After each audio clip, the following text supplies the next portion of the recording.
Gaudy Night. The night of a college rejoicing or grand feast, particularly at Oxford.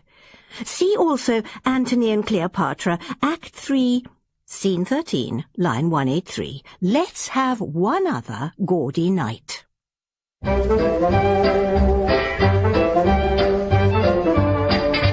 We present Ian CarMICHAEL as Lord Peter Wimsey and Joanna David as Harriet Vane in Gaudy Night by Dorothy L. Sayers.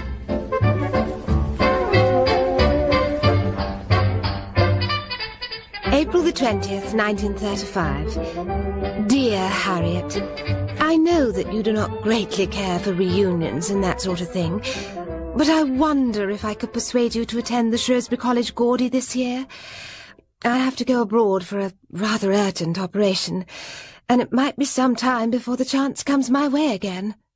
Mary Stokes, pretty and dainty, the social centre of her year, had been a most unlikely friend for me at Oxford, where I was gawky and awkward, and anything but generally popular. Oxford. Mary had never missed a college reunion or a Gaudy. But I'd never gone back, at first because I loved Oxford too much, and a clean break seemed better than a slow wrenching away, and then because I was wholly occupied earning my own living. And then... Prisoner at the bar. How do you plead? Guilty or not guilty? What would the women of Shrewsbury College say to me, who had taken a first in English and who had gone to London to write mystery novels, to live with a man I wasn't married to, and to be put on trial for killing him, and to be saved from the gallows by Lord Peter Wimsey? I happened to hear about the case and all that, and I thought there might be something I could do, don't you know? Oh, be damned to what they'll think I'll go. Nothing could be worse than I've been hurt already. I'll have to find my M.A. hood. What on earth did I do with it? I haven't set eyes on it since I took my degree, but I know I kept it. At least I could arrive in Oxford in my own little car, but I still felt a wave of apprehension as I crossed Magdalen Bridge, the iron hand of the past grasping at my entrails. You're in the Burley building, Miss Vane. Second floor. Thank you, Paget. Good to see you back here, Miss Vane. I dreaded meeting anyone I knew. I was in no mood for reminiscent gossiping. I bathed, put on a black frock that seemed suitably sober for the occasion, pulled my M.A. gown round my shoulders and adjusted its hood of crimson silk. At any rate, they can't take this away. Whatever I have done, this remains. Scholar, Master of Arts, Domina, senior member of this university. Harriet! Oh, it's so wonderful to see you again after all these years. The moment I saw Mary, I knew it was all a great mistake. She was pathetically pleased to see me, but we had nothing to say to each other. Marriage had stifled that bright, agile mind, and all we could do was to chat politely about my books and her children. I thankfully allowed myself to be scooped up by the Dean, who looked remarkably youthful to be carrying so much responsibility on her shoulders. So splendid you were able to come. Rather brave of me, don't you think, Miss Martin? Oh, nonsense. Nobody bothers about all that. And the warden's longing to see you. She simply loved the sounds of crime. Let's go and see if we can catch her before the Vice-Chancellor arrives. She piloted me through the brightly chattering women to the warden, Dr. Baring, quietly imposing in her scarlet and grey. Delighted to see you here, Miss Vane. I was up all night reading the fountain pen mystery.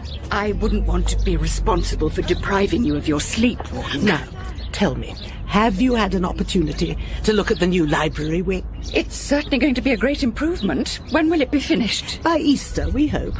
Perhaps we shall see you at the opening. I shall look forward to it. But I must be off. I can hardly be late for the Vice-Chancellor. Gowns, gowns, gowns. It was difficult to recognise people after 10 years or more, though far too many of them had no difficulty in recognising me. How do you think of all your plots? I can't imagine how you dream up some of the things you write about. The Vice-Chancellor, surrounded by the female dons in reverential attitude suggestive of a prayer meeting, gave a little speech adorned with classical tags and unveiled a sundial. From out of the crowd, Miss Lydgate, my former tutor, emerged to greet me.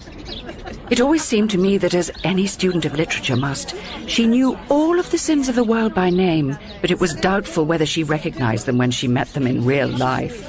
You really must come and see me on Sunday morning. It is so heartening to find someone who keeps up a scholarly standard of English, even in writing mystery fiction. Mr. Vine is also a fervent admirer of yours. I don't think I recall a Miss Devine. Oh, how silly of me. You can't possibly know her. She's our new research fellow. I remember the name now. Wasn't she head of one of the big provincial colleges? Yes, she was provost of Flamborough for 3 years. But it really wasn't her kind of thing, too much administration. It wore her out. But come and meet her. She's been cornered by that frightful Miss Gubbins. Miss Devine's iron-grey locks were supported by a forest of hairpins, which gave her something of the air of the White Queen. Dear me, what a very uninspired young woman Miss Gubbins is. She seems to think I should have torn Mr. Winterleg to pieces for a trifling error in his book on the Earl of Essex. But I sensed that hers was a mind as immovable as granite. It's a great mistake to see one's own subject out of proportion to its background. The error should be corrected, of course. Mr. Vine, I've brought along somebody I know you're anxious to meet. This is Miss Vane. Oh, how delightful. Oh, do let me say how much I enjoyed your last book. I was discussing it with Professor Higgins, and he suggested a most interesting possibility. So that's where you've got to. The Vice-Chancellor's taken himself off so we can get rid of this filthy old bombazine and show off our party frocks. Give me your gown, Miss Vane. Has it got your name on it? Yes, it has. You too, Mr. Vine. Oh, thank you. I'll chuck them into the senior common room. Oh, so kind. Oh, dear. Is my hair untidy? It is a trifle. Let me help you. Thank you. That's very kind. The afternoon passed off reasonably painlessly. The dons fell ravenously on the cakes and ices. The only unpleasantness was provided by Miss Hilliard, the history tutor who had never liked me. Well, Miss Vane, you've had some very varied experiences since we saw you last. At the Gaudy dinner, Mary Stokes had grabbed the place next to mine. I hoped that the screeching of 200 female voices would make conversation impossible, but Mary still managed to come up with a question I'd been praying no one would ask. Do tell us about Lord Peter, Harriet. What is he really like? Seeing that he got me out of prison and probably saved me from being hanged, I'm naturally bound to find him delightful.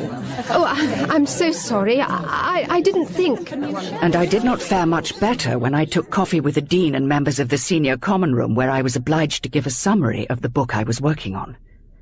A fellow, who answered to the name of Miss Barton and who seemed rather obsessed with criminal reform, pounced upon me before I had a chance to finish.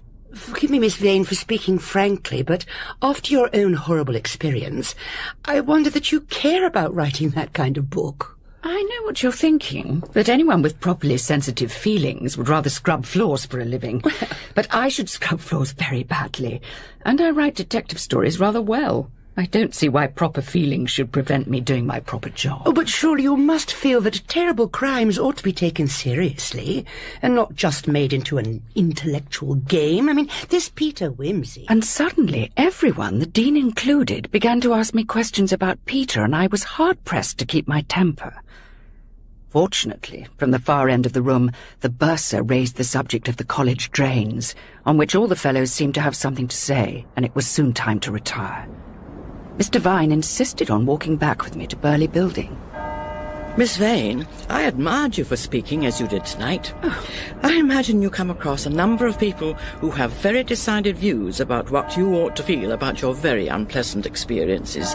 It is fatal to pay the smallest attention to them. Yes, but everything begins to take on such a different aspect here in Oxford. Should I really be churning out trivial detective stories or devoting myself to some form of academic study? How is one to know which things are really of overmastering importance? We can only know that when they've overmastered us. Good night.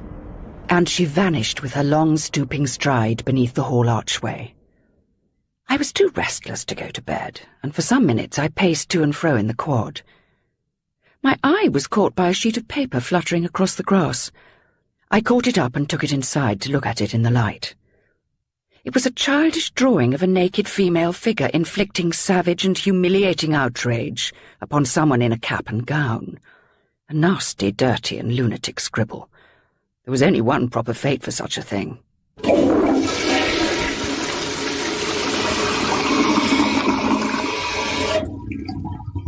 Oh dear, I'm afraid everything's in a fearful muddle. I am working on a new theory of prosody in English verse, from Beowulf to Bridges, and it has all got rather out of hand.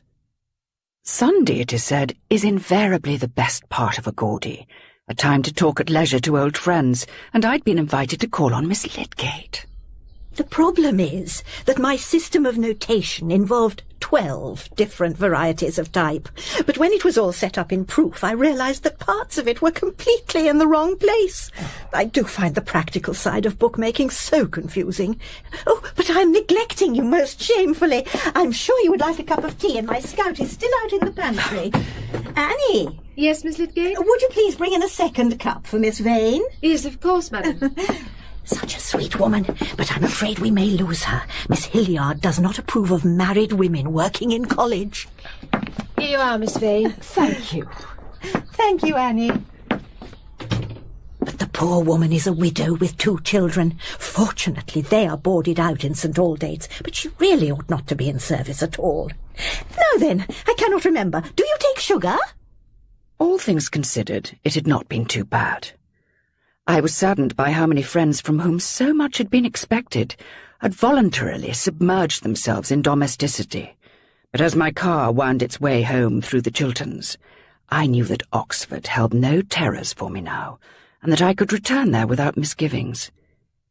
I found a pleasant pub for lunch where I ate with a good appetite. And then I remembered that my cigarettes were still in my gown. I reached down to the bottom of the long sleeve and came across a folded piece of paper.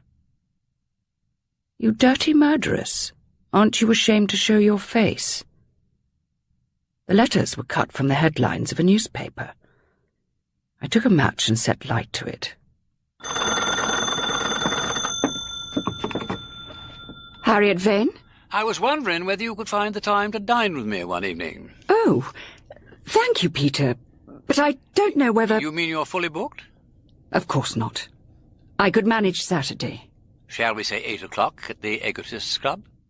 I'd been rather disconcerted by the almost prurient interest shown about Peter at Oxford, and I went to meet him in a belligerent frame of mind, complaining of the way in which some of my contemporaries had compromised their minds and their freedom for the sake of matrimony.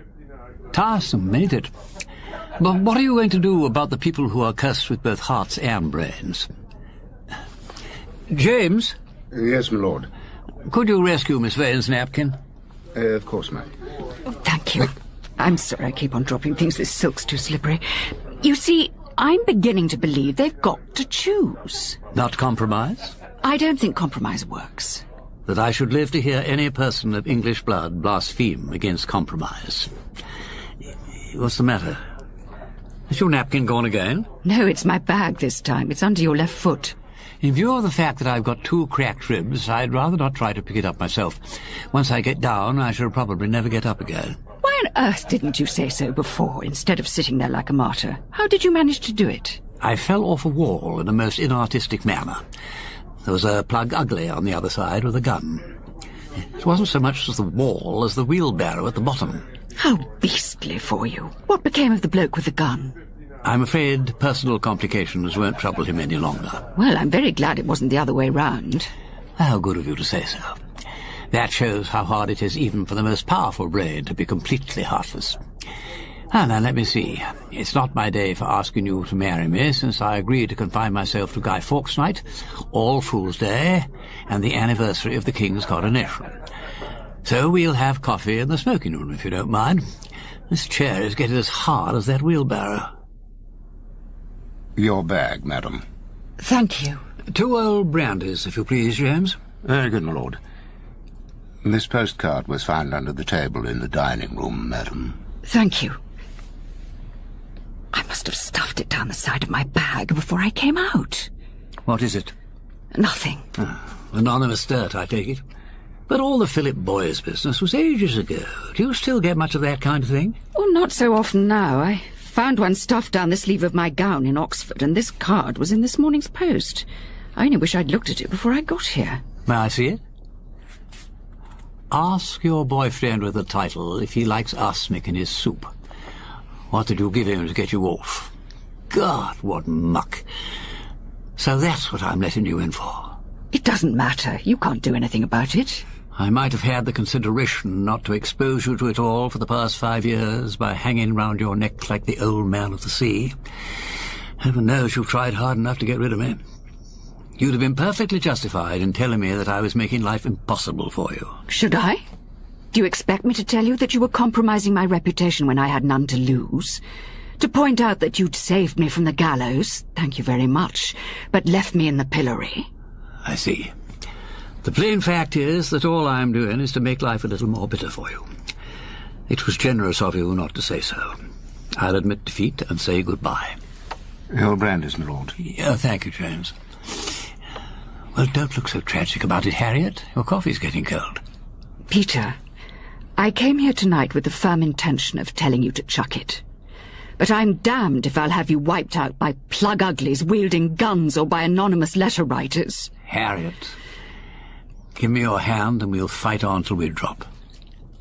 No, none of that. You can't cry in this club. If you disgrace me like this, I'll get into a row with the committee. They'll probably close the ladies' rooms altogether. I'm sorry, Peter. And don't put sugar in my coffee. Months drifted by. I heard nothing from Shrewsbury College, though there was an item in one of the dailies about a bonfire of students' gowns in the quad. And then 3 weeks before the end of the Hilary term, I had a letter from the Dean. My dear Miss Vane, I am writing to ask you whether you will be able to get up to Oxford for the opening of the new library wing on March the 1st. We are particularly anxious, I am speaking for the warden and myself, that you should come because we would be glad to have your advice about a most unpleasant thing that has been happening here. The fact is, we are being victimized by a cross between a poltergeist and a poison pen. So if you could possibly snatch time to give us the benefit of your experience... The benefit of my experience? An instance of unworldly tactlessness. Calling in a specialist rather as one would call in someone to unblock the drains. But my curiosity was aroused and we met for lunch at the Women's University Club. Anonymous letters. Perfectly beastly, some of them. Either sent through the post or dropped in at the box in the lodge. Some have been pushed under people's doors at night, so it looks as though it must be someone in college. How are they written? They're mostly done by pasting together bits out of newspapers. Are they merely obscene, or are they abusive and threatening? All three, but mostly threatening. Anything from public exposure to the gallows. And when did you get the first one? The first one I definitely know about was sent to Miss Devine in the Michaelmas term. It was her first term here, and of course we thought it must be someone who had a grudge against her. But several people got them shortly afterwards, and we decided it couldn't be that. And this poltergeist you mentioned, what was all that about? Well, you probably read about the bonfire of undergraduate gowns in the quad. We thought it was just a rag at first, but now we're not so sure. But the real outrage is the attack on Miss Lidgett's English prosody. You saw some of it when you came for the Gaudy, a really colossal work. Well, it's been defaced and heavily obliterated. Some portions of it virtually destroyed. She was practically in tears. And the alarming thing is that it looks as if someone in college must be responsible. And we're so terrified about next week with Lord Oakapple coming to open the library. Suppose someone sends him a poison pen letter. You can see why we would be so grateful if you could come. I drove into Oxford on the day before the inauguration of the library. The warden had called a meeting of the members of the senior common room in her office, apparently for my benefit. On the table are all the scraps of evidence we have been able to assemble. The letters, 15 in all, some highly obscene drawings, mostly pushed under doors, and the distressingly mutilated remains of Miss Lydgate's English prosody. Perhaps, Miss Hilliard, you would be so good as to explain the circumstances of its disappearance? Miss Lydgate had asked me to go through the manuscript to verify certain historical allusions. On the Saturday morning, I took the pages up to the old library, worked there for some time, I was alone in there, and then went off to lunch, leaving them on the table. When I returned, they'd disappeared.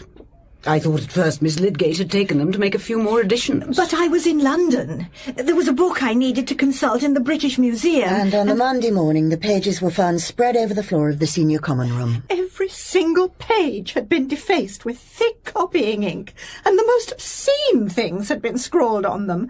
Words I never knew existed. But surely, Miss Hilliard, didn't I see you entering the senior common room just before chapel on Monday morning? I only went as far as the door, Mr. Vine, in search of my gown. And then I remembered I'd left it in the Queen Elizabeth building.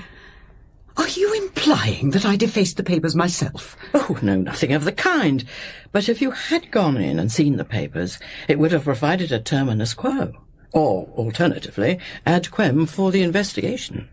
And that, apart from a large bottle of copying ink which had been stolen from the office of the college secretary, was all the material evidence available, apart from some scribblings on the wall of the lavatories which had been promptly effaced.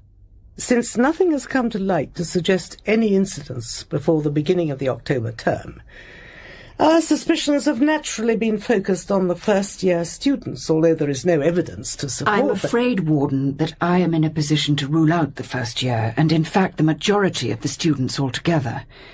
You see, this whole business began much earlier than you think, at the Gaudy, when most undergraduates had gone down. Could you explain what you mean by that, Miss Vane?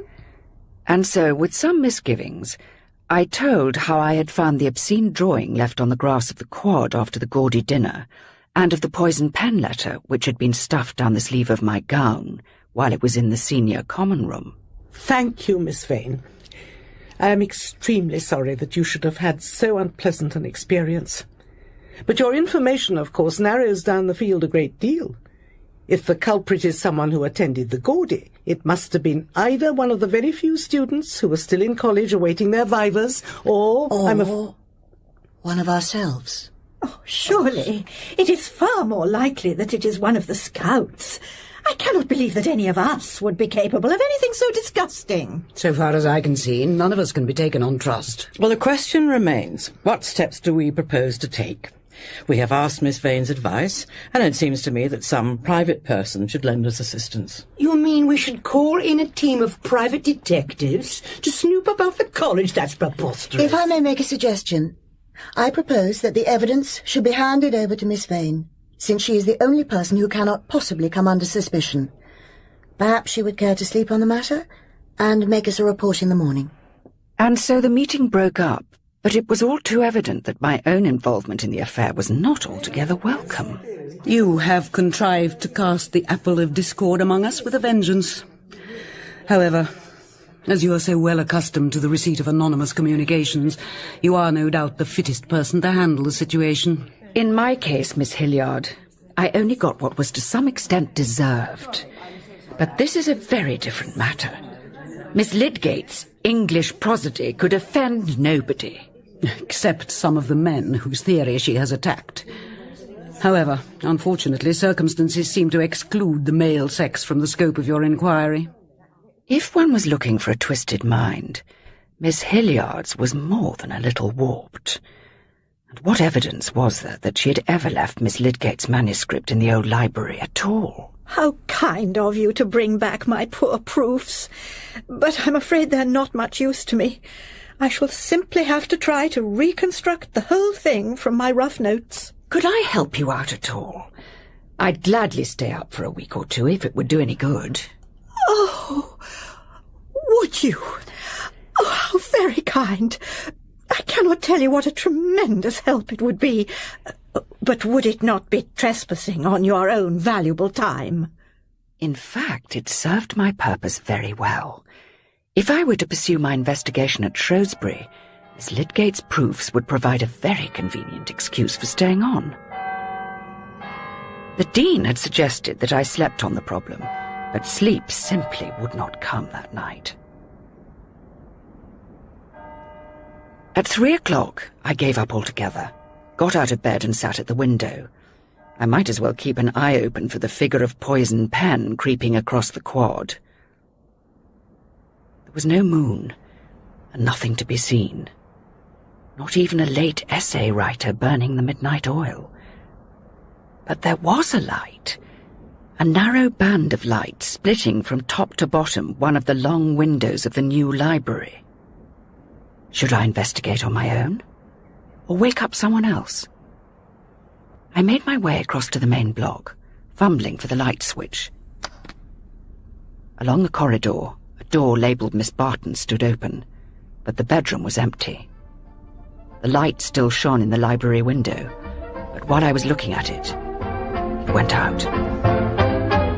In Gaudy Night by Dorothy L. Sayers, Lord Peter Wimsey was played by Ian CarMICHAEL and Harriet Vane by Joanna David. The Warden, Jill Balkan. The Dean, Francis Jeter. Miss Lydgate, Elizabeth Proud. Miss Devine, Sarah Lawson. Miss Hilliard, Elizabeth Bell. Miss Barton, Carolyn Jones. Annie Wilson, Angela Sims. Miss Newland, Nicola Holmes. Viscount St. George, Tom George. Paget, Don McCorkindale. Other parts were played by members of the cast. Gaudy Night was dramatised by Michael Bakewell and directed for BBC Audiobooks by Enid Williams.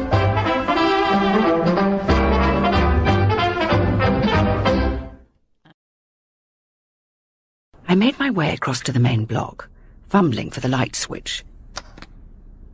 Along the corridor, a door labelled Miss Barton stood open, but the bedroom was empty. The light still shone in the library window, but while I was looking at it, it went out.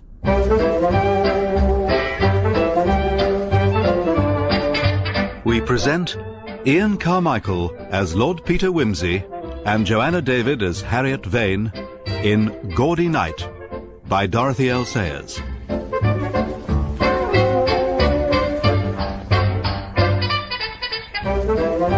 I ran to the foot of the stair and across the quad. Oh, Miss Barton, I was looking for you. I saw a light in the new library. So did I. I've just been over to investigate. The door's locked. If you'll wait here and keep an eye open, I'll try to get in by one of the ground floor windows.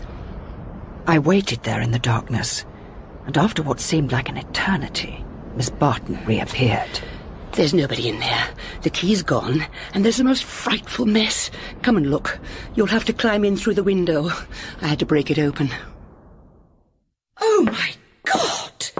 That's torn it. Whoever it is has made a very thorough job of it. All the books had been dragged from the shelves and thrown on the floor. The pictures had been torn down, and the blank walls had been decorated with a frieze of grossly obscene drawings and inscriptions in foul language a foot high. A fine sight to greet the eyes of Lord Oakapple. He's officially opening the library in 8 hours' time. What the devil are we going to do? Miss Barton went off to find the Dean. I noticed that her dressing gown was covered in paint, but she may have got it climbing in over the newly decorated radiator. Whoever had done this thing must have paint all over them, but I could hardly search the whole college. It would cause a terrific scandal. Mercy! What fools we were not to expect it. Of course it was the obvious thing to do, and if you hadn't spotted it, we wouldn't have found out until the Chancellor was on the doorstep. What would you advise? My first reaction is turpentine, and the second is Paget. My dear, you're perfectly right. Run over and get him. And then could you wake Miss Burrows? Fortunately, I have a spare key, the one made for Lord Oakapple's ceremonial opening. The Dean is sorry to say, Paget, that somebody has been playing very disagreeable tricks in the new library. Have they indeed, miss? The whole place has been turned upside down, and some very vulgar words and pictures scrawled on the walls. Very unfortunate, miss, that is. It will all have to be cleaned off before the Chancellor arrives. Do you think you can manage it, Paget? You leave it to me, miss. Miss Burrows seemed more annoyed that all the books would have to be put back on the shelves than outraged by the vandalising of the library.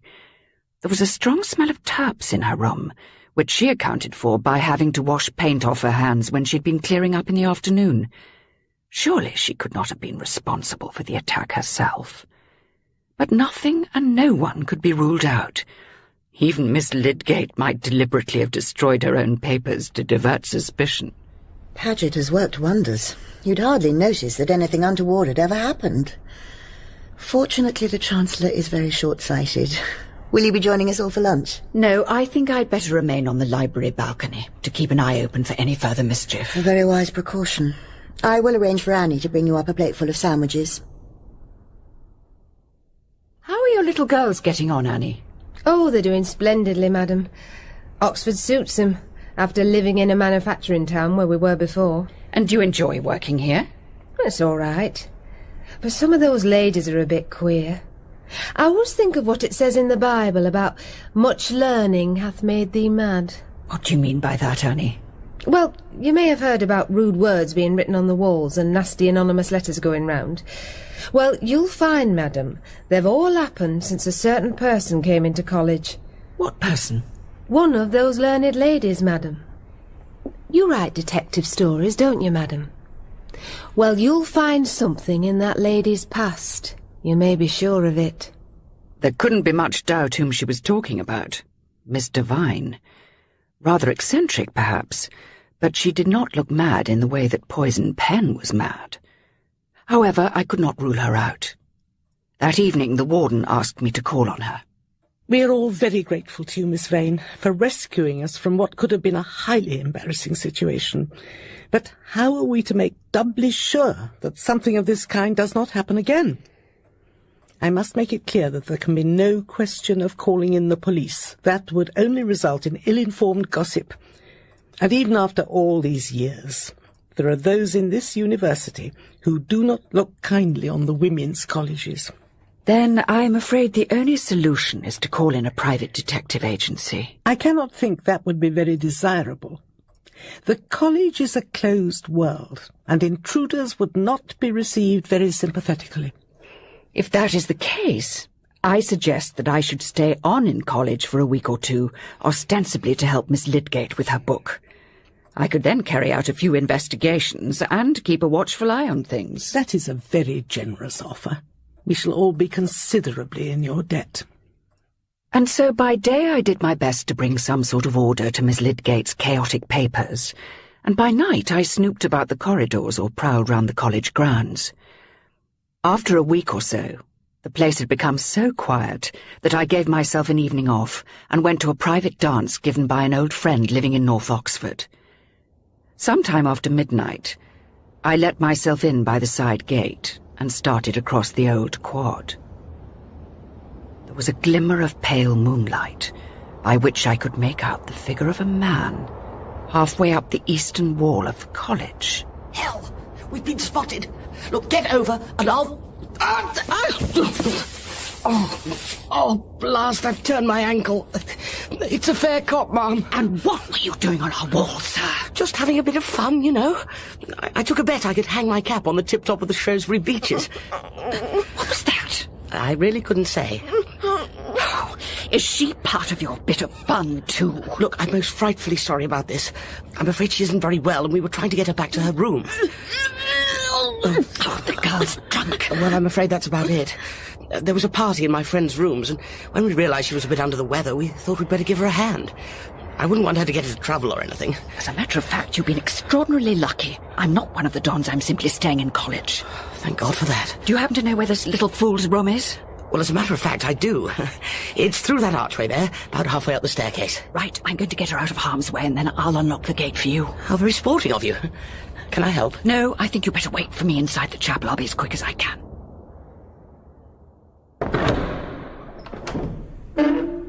Is that you? I mean... Yes. She'll be all right for the time being. What's the matter? I don't think you're going to like this much. Oh! It's not as bad as it looks. Just an old bolster rigged out in a cap and gown and an old black dress. Strung up with a knife stuck into it. Morbid sort of imagination these girls have got, haven't they? There's a note attached to the knife. Tristius, haud illis monstrum nec saevia ulla pestis et ira. I'm afraid I'm a bit rusty on the classics. No viler monstrosity than they. No pest more atrocious did ever the wrath of God conjure up out of hell's swamp. Bird-bodied, girl-faced things they are. Abominable their droppings, their hands are talons. Their faces haggard with hunger. Insatiable. Well, that certainly means the scouts are out of it. I don't imagine they can have a close acquaintance with the third book of the Aeneid. Have you been able to ascertain where everyone was at the time? I've checked the members of SCR. They all have alibis, none of them very watertight. And no one can identify the black dress. It's certainly never been seen in college. I happened to look out of my window shortly after 12. Who was the young man you were bear leading? As Sherlock Holmes said on another occasion, I think we should ask for an amnesty in that direction. But I suggest a row of revolving spikes along the wall of the Fellows' garden. Point taken. I'll have a quiet word with the bursar. I felt the need of a soothing influence, and in the afternoon I went to the service in Christchurch. Afterwards, as I was setting back across Tom Quad... Good Lord! If it isn't my guardian angel from last night. Found any more corpses in chapel? I haven't dared to look. But aren't you... I couldn't really see your face last night. Are you related to Peter Wimsey? He's my uncle. Gerald St. George, at your service. Am I rather like him, then? Yes, very like in some ways. He'd come in uncommonly handy at the moment. You don't happen to know where he is? He's in Rome, I believe. Oh, Lord. That means a letter. And the family charm doesn't go ever so well in black and white. Do I gather you anticipate an appeal to Uncle Peter's finer feelings? That's about it. Of course, if the worst comes to the worst, I could always threaten to cut my throat. And then there'd be only the governor between Uncle Peter becoming the next Duke of Denver. And he wouldn't care for that a bit. No more bachelor nights in the Piccadilly flat. No more pretty Viennese singers. By the way, may I know whom I have the honour to thank for getting me out of last night's little escapade? My name is Harriet Vane. My God, what have I done? If Uncle Peter ever hears about this, I shall have to cut my throat. It's my fault. I should have warned you. Look here, for God's sake, forget all that rot about Viennese singers. I mean, it was 6 years ago at least. Look, let me make amends. Have lunch with me in my rooms on Friday. I'll lay on a bottle of Niersteiner 23. Say you'll come. I was starting to grow weary of my nightly patrols, and there had not been as much as an obscene drawing on a lavatory wall for 4 nights. But on the 5th, when I was sitting at my window making notes for a possible thesis on Sheridan Le Fanu, my light suddenly went out. I went out into the corridor to find the whole building in darkness. It's the poltergeist! It must be! Someone's pulled the fuse out from under the stairs! There she goes, running across the quad! After her! One by one, the college buildings were plunged into darkness. Everyone was running wildly about. As I crossed New Quad, I ran into the Dean waving her torch. The lights have gone off in the Elizabeth building. Well, that at least gives you an alibi. Let's make for the main staircase. We might be able to cut her off there.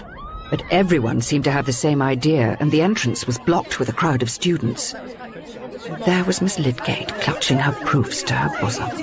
Nobody's going to get them this time, even if I die for it. And Paget was standing guard over the fuse box, brandishing a rolling pin. Have you seen what they've done to the fuse boxes? Reached open with a chisel they were. But they won't get this one. And when all the lights were switched back on again, every building showed the trail of damage. Books torn up and thrown through the window, broken ink bottles. And all the silver cups had been hurled at the portraits in the hall, and the bust of the Reverend Melchizedek Entwistle smashed to pieces. At least that's something to be grateful for. And in the SCR, someone has written "ha, ha" across the mirror, and a vulgar epithet with which I will not sully my lips. Friday came, but when I arrived at Christchurch for my lunch with Viscount St. George, I was told he had been taken to hospital with a cut head and an injured shoulder, the result of a motor accident. There was a letter for him from Peter in his pigeonhole, which I thought might be important. Sealing wax and the family crest. Uncle Peter at his stuffiest. Shall I open it for you? I wish you would. And will you tell me what it says? What with a bandage over one eye and the other pretty bloodshot, I'm in no shape for reading letters. Any enclosure? No, nothing. How does it begin? My dear St. George. Oh, Lord, then he's really furious. Hadn't we better leave it till tomorrow? No, I'd better know the worst. If I rightly understand your rather incoherent letter, you have contracted a debt of honour for a sum which you do not possess, and have settled it with a cheque which you have no money to meet. I'm getting a frightful headache. Just give me the gist of it. He won't lend you any money. What am I going to do? But he will cover your cheques. Oh, cheque or cheques? Cheques. And he will come to see you when he returns to England. Oh, I don't like the sound of that. Look, do you think you could write and tell him about my accident? It might soften him up a bit. Yes, I can certainly do that. And now you'd better try and get some sleep. No, stay a bit longer. that very nasty object we met with in your chapel the other night, was it something to do with the ghost thing that's been playing merry hell about the place? No one's supposed to know about that. Well, the word has got about, you know. And I have a kind of idea I may have met your ghost. Met her? Yes, just after the beginning of term. You see, well, the other night wasn't the first time I've climbed into Shrewsbury. I rather gathered that. Only for a bet, of course. And I was pushing through that bit of garden when somebody hopped out from behind a bush and grabbed me. What was this person like? It was in black, and had a bit of black stuff twisted round its head, and its eyes looked beastly. And it said, in a voice like glue, "We murder beautiful boys like you and eat their hearts out." Are you making this up? No, honestly I'm not. And then she said the other one had fair hair too. And she had a kind of hungry look about her, if you know what I mean. So I said, "Excuse me, but I'd better be going now," and I pulled free. She was uncommonly strong, and legged it over the wall. How tall was she? Well, about your height, or a bit less. I don't know whether I should recognize her again. She didn't give me the impression of being a bright young thing. That's about all I can tell you, but I'd watch my step if I were you when you go walking through that garden at night. As I made my way out, a young woman with an intoxicated-looking hat and bright purple fingernails, carrying an armful of rather exhausted-looking roses, brushed past me to be greeted without much enthusiasm by Viscount St. George. I reflected that it might be rather an onerous position to be his aunt. 2 days later, term came to an end. So when are you off back to town? Soon after lunch. I'm all packed and ready to go. Of course, if anything should happen in the vacation. I rather doubt it will. Not a big enough audience for our poison pen. A major public scandal is what she's aiming at, I imagine. But if something does happen, it will narrow the field considerably. Yes, most of the SCR will be away. What are you planning to do about next term? I've been rather thinking of coming back to Oxford altogether for a time. The place gets you. It's so completely uncommercial. I think I'm becoming a bit shrill in my mind. I'm rather hoping that Oxford might mellow it. Well, it would be a great blessing if you could come back for part of the term anyway. And you can't leave Miss Lydgate now, till the proofs are in the printer's hands. I'm almost afraid to let her loose. She is dissatisfied with her chapter on Gerard Manley Hopkins. Oh, no! So I shall have to come back to cope with that, whatever else happens. Excuse me, miss, I'm sorry to interrupt you while you're loading up the car, but the Dean thought you ought to see this newspaper. Some letters seem to have been cut out of it. Thank you, Paget. Where was it found? In Miss Devine's fireplace, miss. Is Miss Devine still in college? She left by the 10:10, miss. I better keep it, I think. Does Miss Devine usually take the Daily Trumpet? Oh, I shouldn't think so, miss. It would be more likely the Times or the Telegraph. I agree. And anybody could have dropped it in her fireplace. But thank you, Paget. Thank you, miss. Have a safe journey home. It proved nothing, but it gave me something to think about. Town seemed empty and uninteresting. I saw my agent and my publisher and signed a contract for serial rights, but my new mystery novel was getting decidedly bogged down. I had 5 suspects, neatly confined in an old watermill with no means of ingress or egress except by a narrow plank bridge, and all provided with motives and plausible alibis for a pleasantly original kind of murder. But I could no longer ignore the fact that human beings were not like that. What you really got was 200 or so people running round a college like frightened rabbits, and in the midst of it all, not a plain, understandable murder, but an unmeaning and inexplicable lunacy. I was persuaded against my better judgment to attend a literary party in a hot and crowded room where all the assembled authors were interested only in discussing their publishers, their agents, their own sales, other people's sales, and the fickleness of the Book of the Month selectors. Soon I began to feel an acute homesickness for Oxford. I longed to give up the whole wretched crime-writing business and hide myself in the academic life. Carry on my thesis on Le Fanu, perhaps? After a couple of weeks, I rang up the bursar. My room was unoccupied, and there was no reason why I should not go back straight away. Oxford, out of term time, was wrapped in a withdrawn and sensitive beauty. No clamour of young voices echoed along her ancient stones. The tumult of flying bicycles was stilled. In Radcliffe Square, the camera slept like a cat in the sunshine, disturbed only by the occasional visits of slow-footed dons. The mellow bells soaring in tower and steeple told of time's flight through an eternity of peace. Morning in Bodley, drowsing among the brown and tarnished gilding of the volumes of Duke Humphrey's library. Long afternoons, taking an outrigger up the chair, or if the day were warmer, flicking swiftly in a canoe under Magdalen walls. Then back, with mind relaxed and body stretched and vigorous, to make toast by the fire. And then at night, the lit lamp and the drawn curtain, with the flutter of the turned page and the soft scrape of pen on paper. Now and again, I took out my dossier of the poison pen, but the whole damned problem seemed distant and unimportant. Walking one afternoon across Christchurch Meadow, I encountered 2 small flaxen-haired girls in the charge of a woman who seemed vaguely familiar. It was Annie, strangely unrecognisable without her cap and apron. This one's Beatrice, and this is Carola. Say how do you do to Miss Vane. How do you do, Miss Vane? And what do you both want to do when you grow up? I hope they'll be good wives and mothers, madam. I want a motorcycle and I want to keep a garage. You'll never get a husband, Beatrice, if you mess about in a garage getting all ugly and dirty. I don't need a husband. I'd rather have a motorcycle. She'll find out someday, won't she, madam? All too soon, the dons began to return. Thank God that's over. I've been having a most tedious time looking after my sister, who's having her first baby, if you please, at the age of 35. Professor Braithwaite has been casting a friendly eye over my prosody, and has very kindly pointed out that I have failed to take account of the spasmodics. But they'd not been in college for more than a couple of hours before a grand old row broke out over the secretary having to stay away to look after her boy, who had measles. I don't see what else you can expect if you give jobs to widows with children. Domestic preoccupations will always take precedence over their work here. Yes, but the children must be fed and clothed and cared for, surely. And Mrs. Goodwin is an excellent secretary. I should be sorry to lose her. The plain fact is that everyone in this place has an inferiority complex about married women and children. For all your talk about careers and independence, you all believe in your hearts that we ought to abase ourselves before any woman who has fulfilled her natural functions. It is natural, I suppose, to feel that married women lead a fuller life. Then let them lead it. But if Mrs. Goodwin can't carry out her duties properly, she should resign. And just remember this.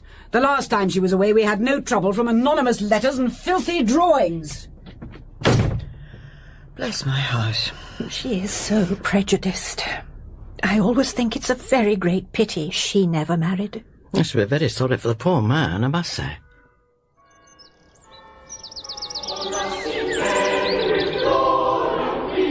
May morning on Magdalen Tower, greeted by the choristers with surprising fervour given the early hour. The sun had risen, red and angry. I leaned over the parapet, looking down at the heartbreaking beauty of the curve of the High Street. Suddenly became aware of a young woman who was placing one knee on the stonework and pulling herself up to the parapet. What do you think you're doing? I only wanted to look over. Oh, that's pretty silly of you. You might get giddy and fall. I'm so sorry. I didn't think... Well, you should think. Is anyone with you? No one. I'm going down now, and I think you should come down too. Very well. You go first. Yes. All right. I'm going. A pity you didn't get her name. I trust it wasn't one of our girls. I didn't recognise her, and she didn't seem to recognise me. Then it probably wasn't. But it was most inconsiderate. Just think of the trouble it would have caused Magdalen. We now had a new system of nightly patrols, and the poltergeist's activities were confined to drawings of humiliations inflicted upon mortarboarded figures. More curious was the mutilation of a novel by C.P. Snow, The Search. Pages 321 to 340 have been ripped out. What is the point of it? But the senior common room were more interested in the school sweepstake, in which we all drew a horse, a student who would be taking her final examination that term.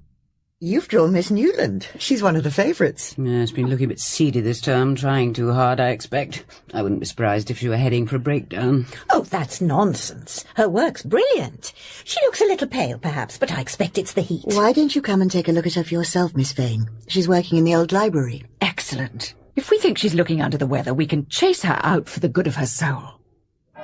Gracious, are you still here, Miss Newland? Haven't you had any dinner? Oh, I'll take something later, Miss Martin. I want to get this paper finished. Have you got a headache? You look as if you had. I don't seem to be able to think. I forget things and go blank. Of course you do. Stop it at once and get yourself some food. Please, Miss Martin. I'd rather get on with this. I wish you wouldn't bother. Very well, I don't want to fuss. But please be sensible. I will. I promise the moment I finish, I'll grab a bite to eat and go to bed. So what do you think of your horse's chances? Not much, I'm afraid. That was the girl on Magdalen Tower. Oh, Lord. Did she see you? No. The moment I caught a glimpse of her, I ducked behind the shelves. Thank goodness. That would really have put the wind up her. The following evening, I went to see a friend in Somerville, and it was nearly midnight by the time I got back to Shrewsbury. There were lights in the warden's lodging, and someone was standing by the gate, looking out. Is that you, Miss Vane? Oh, the warden wants to see you. What's happened? Miss Newland hasn't come in. It's only just 12. She's not the kind to go out without leave. And they found things in her room. What things? Letters. All more or less on the same theme. Do you feel your brains going? What will you do when you fail schools? In your place, I'd chuck myself out of the window or drown myself in the river. It's an attempt at murder, but has it come off? One of the boathouse keys is missing. When was she last seen? After that little episode in the library, I thought something ought to be done about her. So I took her out on the river this afternoon. Well, she seemed all right then. We came back and I persuaded her to dine in hall, and then she said she was going to work in the library, but she must have slipped out somehow or other. But hasn't anybody done anything? Well, the bursar and Miss Hilliard have gone upstream in the Waterfly, and Miss Barton and Miss Edwards have taken the other sculler down to the Isis. The police have been alerted. Did Miss Newland say anything to you, Miss Martin, while you were out on the river that could suggest where she might go if she was planning to kill herself? Yes. There was something. We were well up through the parks, and I struck a bad bit of water and nearly lost the pole. I remember saying it would be a very nasty place to go in because of the weeds. She asked if that was where a man had been drowned last year. When was she last seen? At 9:30. It would take her a good half hour to get to the boathouse, and then at least 40 minutes to punt to the... She's not a good punter. She'd probably take a canoe, but we can't be certain that's where she... It's worth taking the chance. People get an idea and stick to it. I'll get the car, we can go quicker by road, and we can commandeer a boat when we get there. In Gaudy Night, by Dorothy L. Sayers, Lord Peter Wimsey was played by Ian CarMICHAEL, and Harriet Vane by Joanna David. The Warden, Jill Balkan. The Dean, Francis Jeter. Miss Lydgate, Elizabeth Proud. Miss Devine, Sarah Lawson. Miss Hilliard, Elizabeth Bell. Miss Barton, Carolyn Jones. Annie Wilson, Angela Sims. Miss Newland, Nicola Holmes. Viscount St. George, Tom George. Paget, Don McCorkindale. Other parts were played by members of the cast. Gaudy Night was dramatised by Michael Bakewell and directed for BBC Audiobooks by Enid Williams.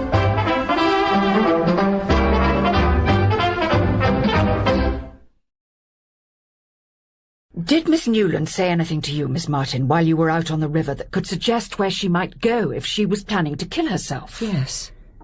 There was something. We were well up through the parks, and I struck a bad bit of water and nearly lost the pole. I remember saying it would be a very nasty place to go in because of the weeds. She asked if that was where a man had been drowned last year.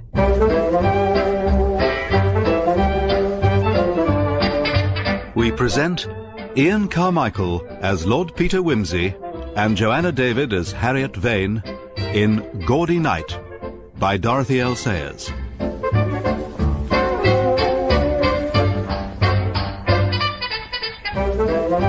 Who's coming with me? I will. We'll need torches and blankets, hot coffee and brandy.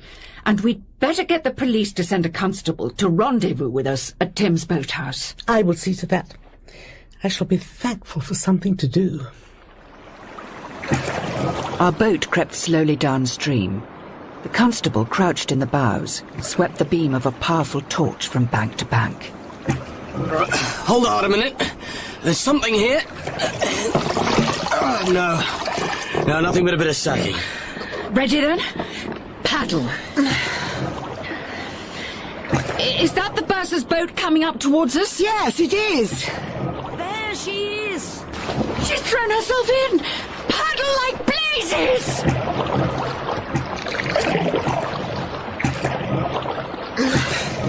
Take care, ladies. Don't run her down. Easy, back a bit. Over by the willows there. Fetch the boat round a bit more. A white patch glimmered up to the surface and sank again. The constable leaned out, groping with both hands among the river weeds. Have you got her? Yeah, just about. The weeds are cruel strong. Mind you don't go over as well. The girl's head was out of the water, dead white with dark strips of weed. Right, make for the bank at once.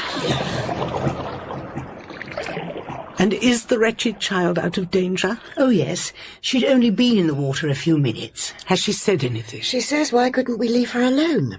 I told her not to be an inconsiderate little ass. But you must see, Warden, that this changes everything. We've got to call in expert help and risk the consequences. Any scandal is better than a suicide and an inquest. You're right, of course. The girl's parents are not likely to keep quiet about it. If she'd succeeded in drowning herself, we'd have been surrounded by police and reporters by now. The next time we may not be so... The next time you surely don't think that... There will be a next time. And then it may not be suicide, but open murder. I cannot take any further share of the responsibility. I have tried, and I have failed every time. And do you have a particular detective agency in mind? Yes, I do.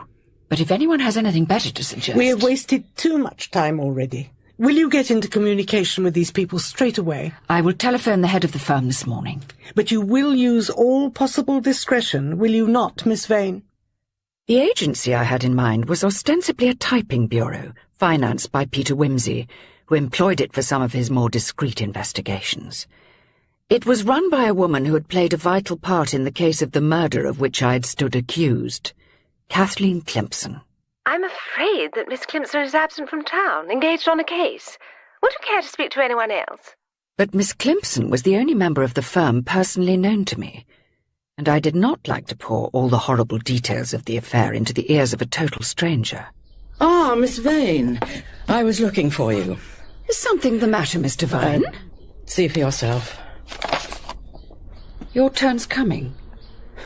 Nice to be warned, I suppose. It fell out of one of my books just now. When did you use the book last? Well, that's the curious thing.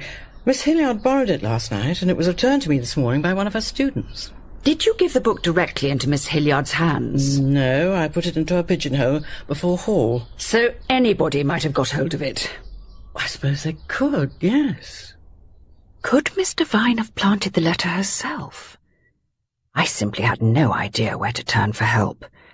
I'd said that I would go to the head of the firm, but the real head, the brains behind it, was Peter himself. Should I at least ask for his advice? I'd quite deliberately turned my mind away from him during the past months, sinking myself deeper and deeper into Oxford. He had, of course, sent me some weeks ago his inevitable All Fool's Day letter. Dear Harriet, I send in my demand notes with the brutal regularity of the income tax commissioners. And probably you say, when you see the envelopes, oh, God, I know what this is. He was quite right, of course. Will you marry me? It's beginning to look like one of those lines in a farce, merely boring till it's said often enough, and after that it gets a bigger laugh each time it comes. I should like to write you the kind of words that burn the paper they are written on. But words like that have a way of being not only unforgettable, but unforgivable. You will burn this in any case, and I would rather there should be nothing in it you cannot forget if you want to. Well, that's over. Don't worry about it. I had never known him to sound so bleakly unhappy. My nephew, whom you have so kindly befriended, is sharing my Italian exile by dark hints that you are involved in some disagreeable and dangerous job of work in Oxford, about which he is in honour bound to say nothing. He was hurt, of course, that I'd confided in his nephew, whom I scarce knew, and told him nothing. I hope he's mistaken. But I know that if you have put anything in hand, disagreeableness and danger will not turn you back. And God forbid that they should. Not one man in 10,000 would have said that. It was an admission of equality I would never have expected of him. For a moment it occurred to me that if he conceived of marriage along those lines, then the whole question would have to be reviewed in that new light. But I'd turned down his proposal, thanking him for not telling me to run away and play. But now, rather perversely, I found myself resenting the fact that Peter was not around when I needed him. I put through a telephone call to his hotel in Rome. It took the best part of half a day to get a reply. I am sorry, Signorina, but his lordship is not in the hotel. Do you know when he will be back? Oh, he will not be back, Signorina. He left for Warsaw 3 days ago. How very unfortunate, particularly in view of the latest development. What development? The warden had a visit from Dr. Threep this afternoon. He's a member of our ruling council. He'd been having lunch with the Vice-Chancellor, and the Vice-Chancellor has received an anonymous letter making accusations against the senior common room. What kind of accusations? He declined to go into details, but murder certainly figured among them. He dismissed it as the work of a harmless crank, of course, but if this goes on, it could make life rather awkward for us. In the back of my address book, I came across the name of Freddie Arbuthnot, an old friend of Peter's, who would know how to contact him if anybody could. I wrote to him, enclosing a letter to Peter, asking him to forward it urgently to wherever Peter might be. The following day was a Saturday, heavy with distant thunder. I had a headache and felt out of sorts. I wandered round Oxford with no particular purpose in mind, looking at the shops and trying not to think very much. In the window of an antique shop, there was a set of ivory Chinese chessmen. Each piece was a complicated set of little revolving balls, delicate as fine lace. They were enchanting, and I wanted to go boldly in and buy them. But I put the temptation aside and moved on. That night the storm broke with a clap that shook the walls of my room. I flung my window open. There was a sweet smell of approaching rain. It's cleared the air anyway. And taken my headache with it, thank goodness. I'd like to do something calm and lovely and thoroughly Oxonian. I'll tell you what we'll do.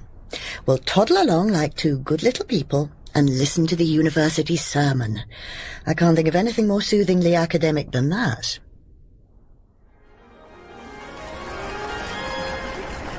After the service, we walked out into the bright morning.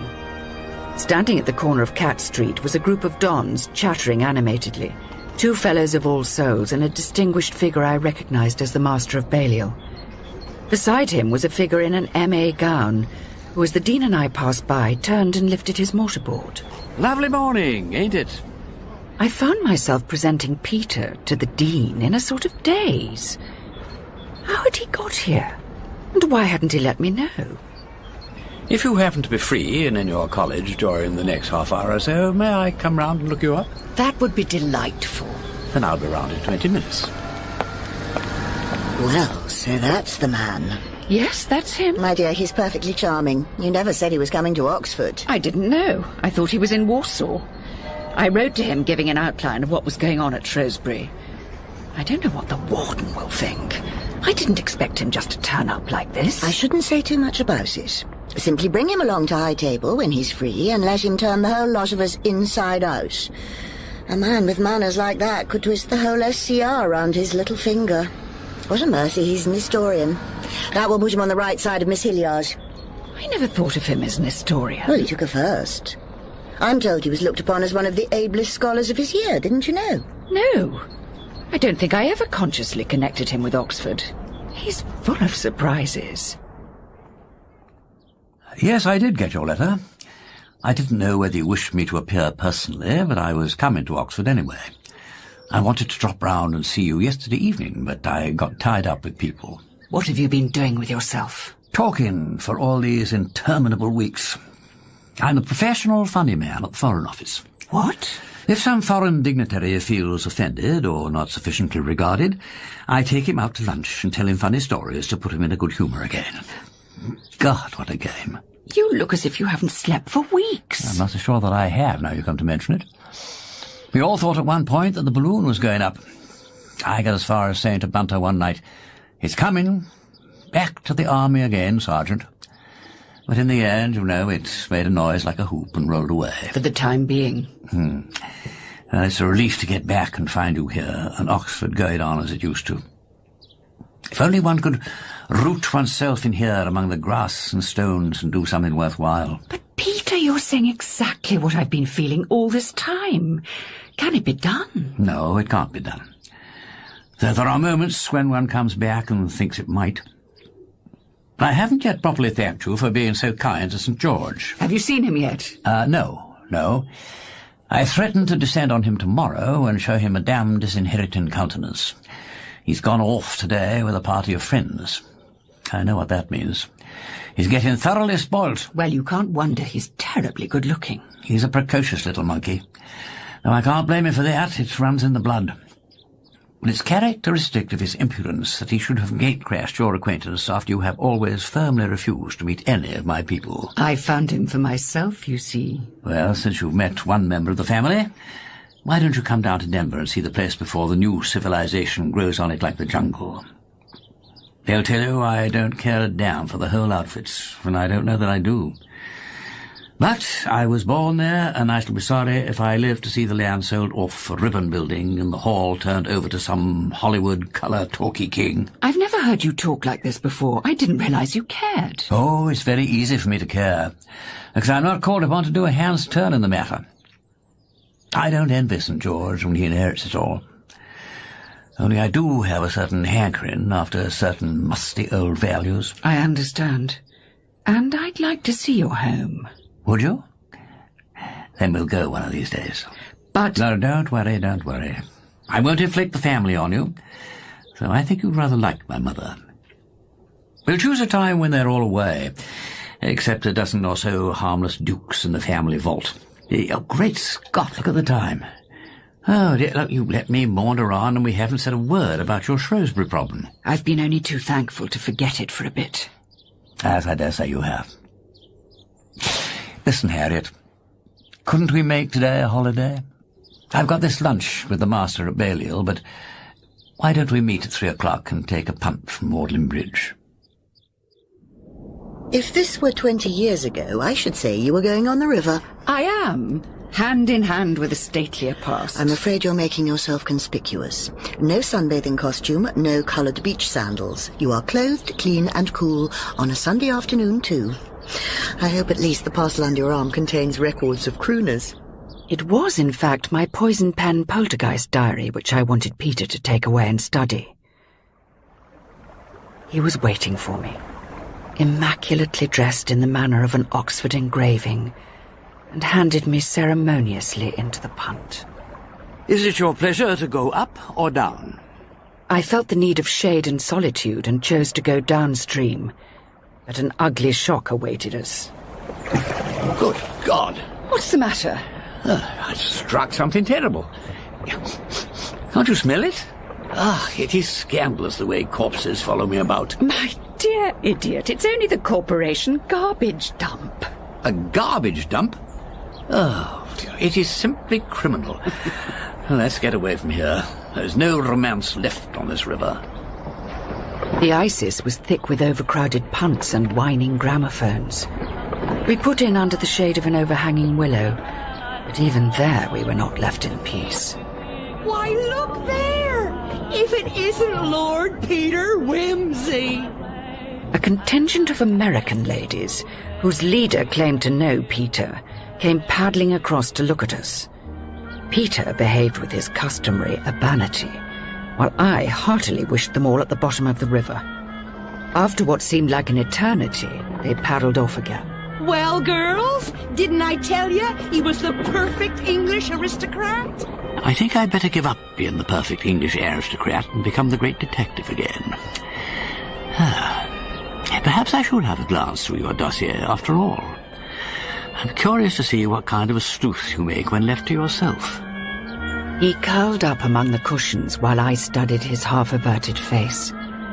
The glitter of close-cropped hair where the neck muscles lifted to meet the head.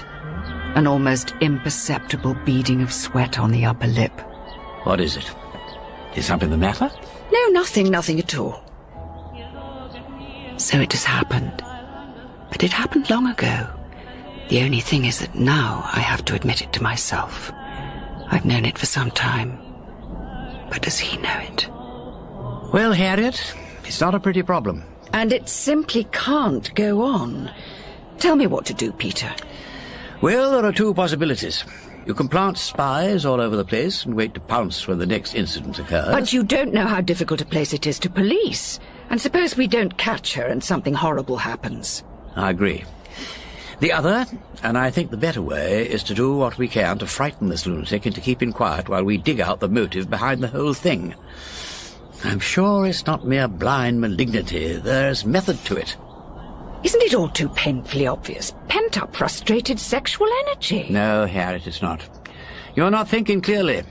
Isn't it a fact that having more or less made up your own mind to a spot of celibacy, you are eagerly peopling the cloisters with bogies? We're not talking about me and my feelings. We're talking about all these beastly goings-on in college. But you can't keep your feelings out of the case. It's no use saying that sex is at the bottom of all these phenomena. Sex ain't a separate thing functioning away all by itself. It's usually found attached to a person of some sort. I would have thought that was self-evident. I simply wish you could clear this personal preoccupation from your mind. My dear, what are you afraid of? You're in no danger. If you want to set up your everlasting rest, you are more likely to find it in the life of the mind than in the life of the heart. You say that? I say that. It's your needs we are considering, not anybody else's. Peter, I seem to be behaving very stupidly. But the reason why I want to get clear of people and feelings and go back to the intellectual side is that it is the only side of life I haven't betrayed and made a mess of. Yes, I understand that. And it's upsetting to think it may betray you in its turn. But why should you think that? Even if much learning makes one person mad, it need not make everybody mad. All these women are beginning to look abnormal to you because you don't know which one to suspect. But actually, even you don't suspect more than one. No, but I'm beginning to think that almost any of them might be capable of it. Will you give me tomorrow to think it over? I fancy I see one or two lines that might be followed up with profit.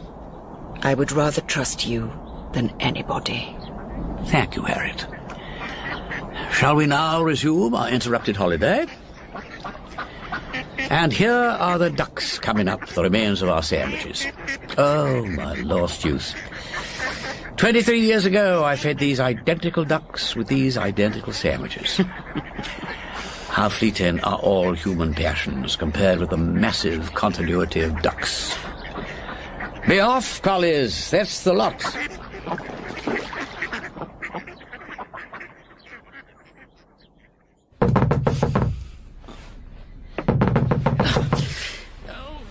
What is it? What's the matter? It's Carrie, madam. Oh, well, come in for goodness sake. We're sorry to wake you, madam, but the Dean said to come and tell you. Annie and me have been so frightened. We nearly caught it. Caught it? The ghost, or whatever you call it, in the science lecture room, madam. And it's gone off rampaging something horrible. It may be murdering people this very minute. Oh, don't be ridiculous, Carrie. Where is the Dean? Waiting by the door of the science lecture room. She said to fetch you. All right, let's be off and you can tell me all about it on the way. I was in bed fast asleep and Annie wakes me up and says that... Just a minute. Let Annie tell her part herself.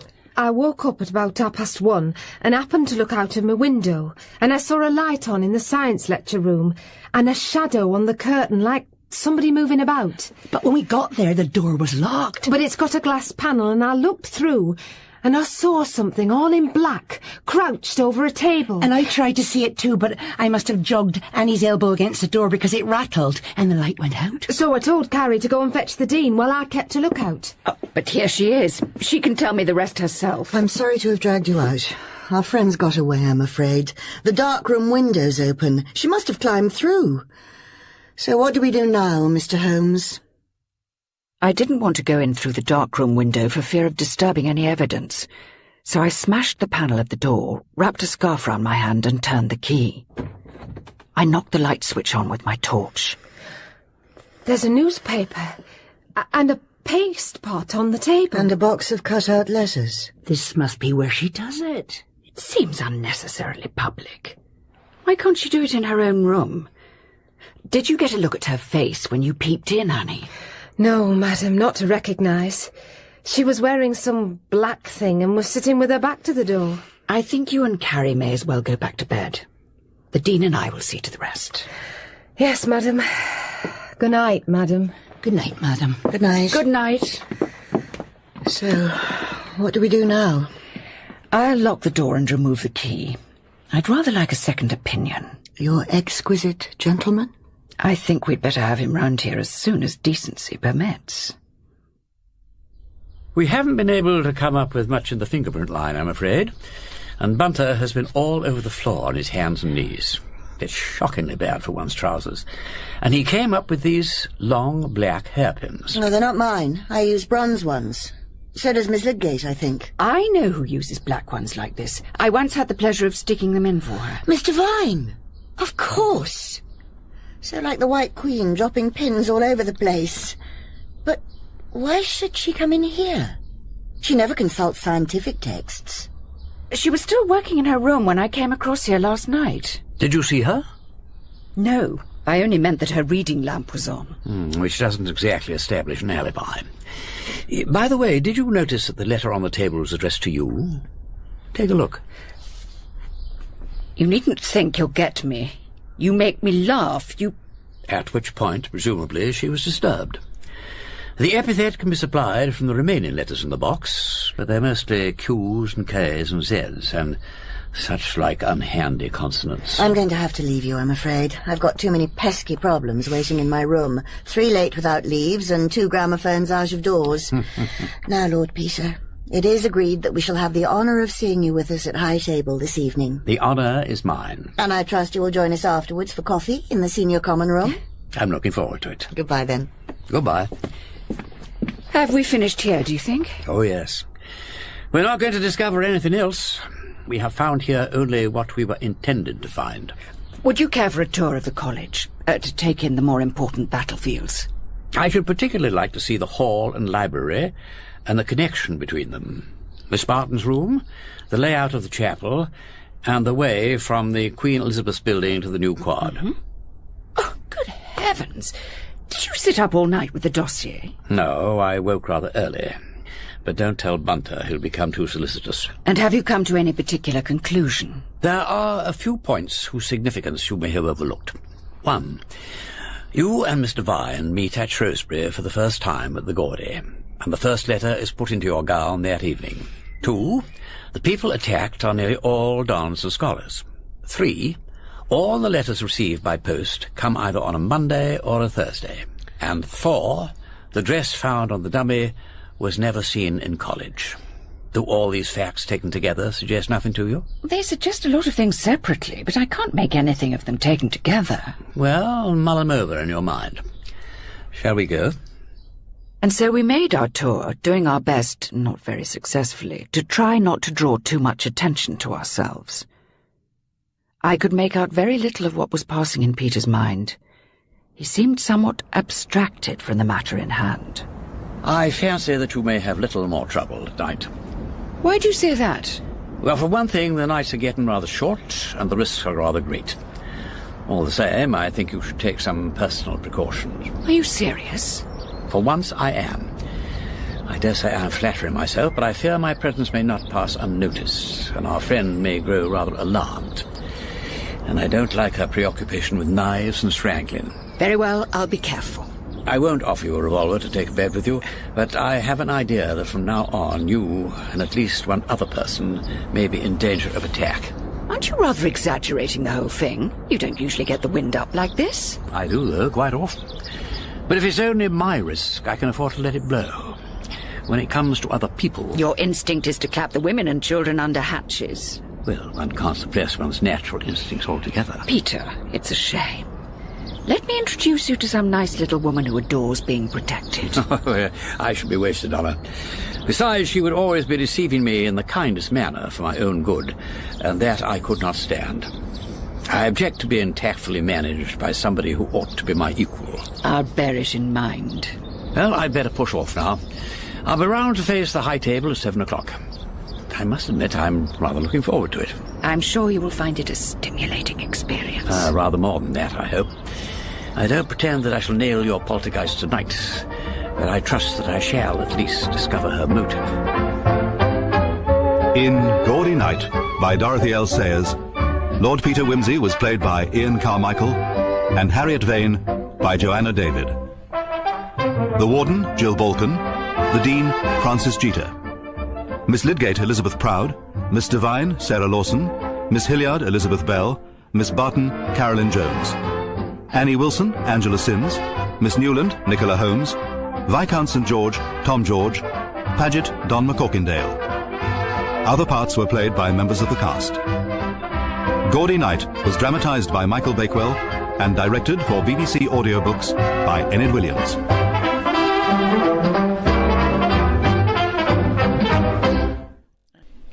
I'll be round to face the high table at 7 o'clock. I must admit I'm rather looking forward to it. I'm sure you will find it a stimulating experience. Rather more than that, I hope. I don't pretend that I shall nail your poltergeist tonight, but I trust that I shall at least discover her motive.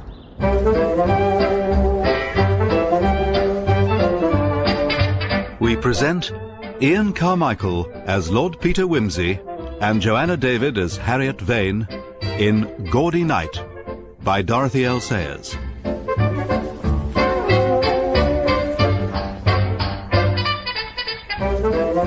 You look like a nervous parent whose little boy is about to recite the wreck of the Hesperus at a school concert. Everyone's arriving early tonight.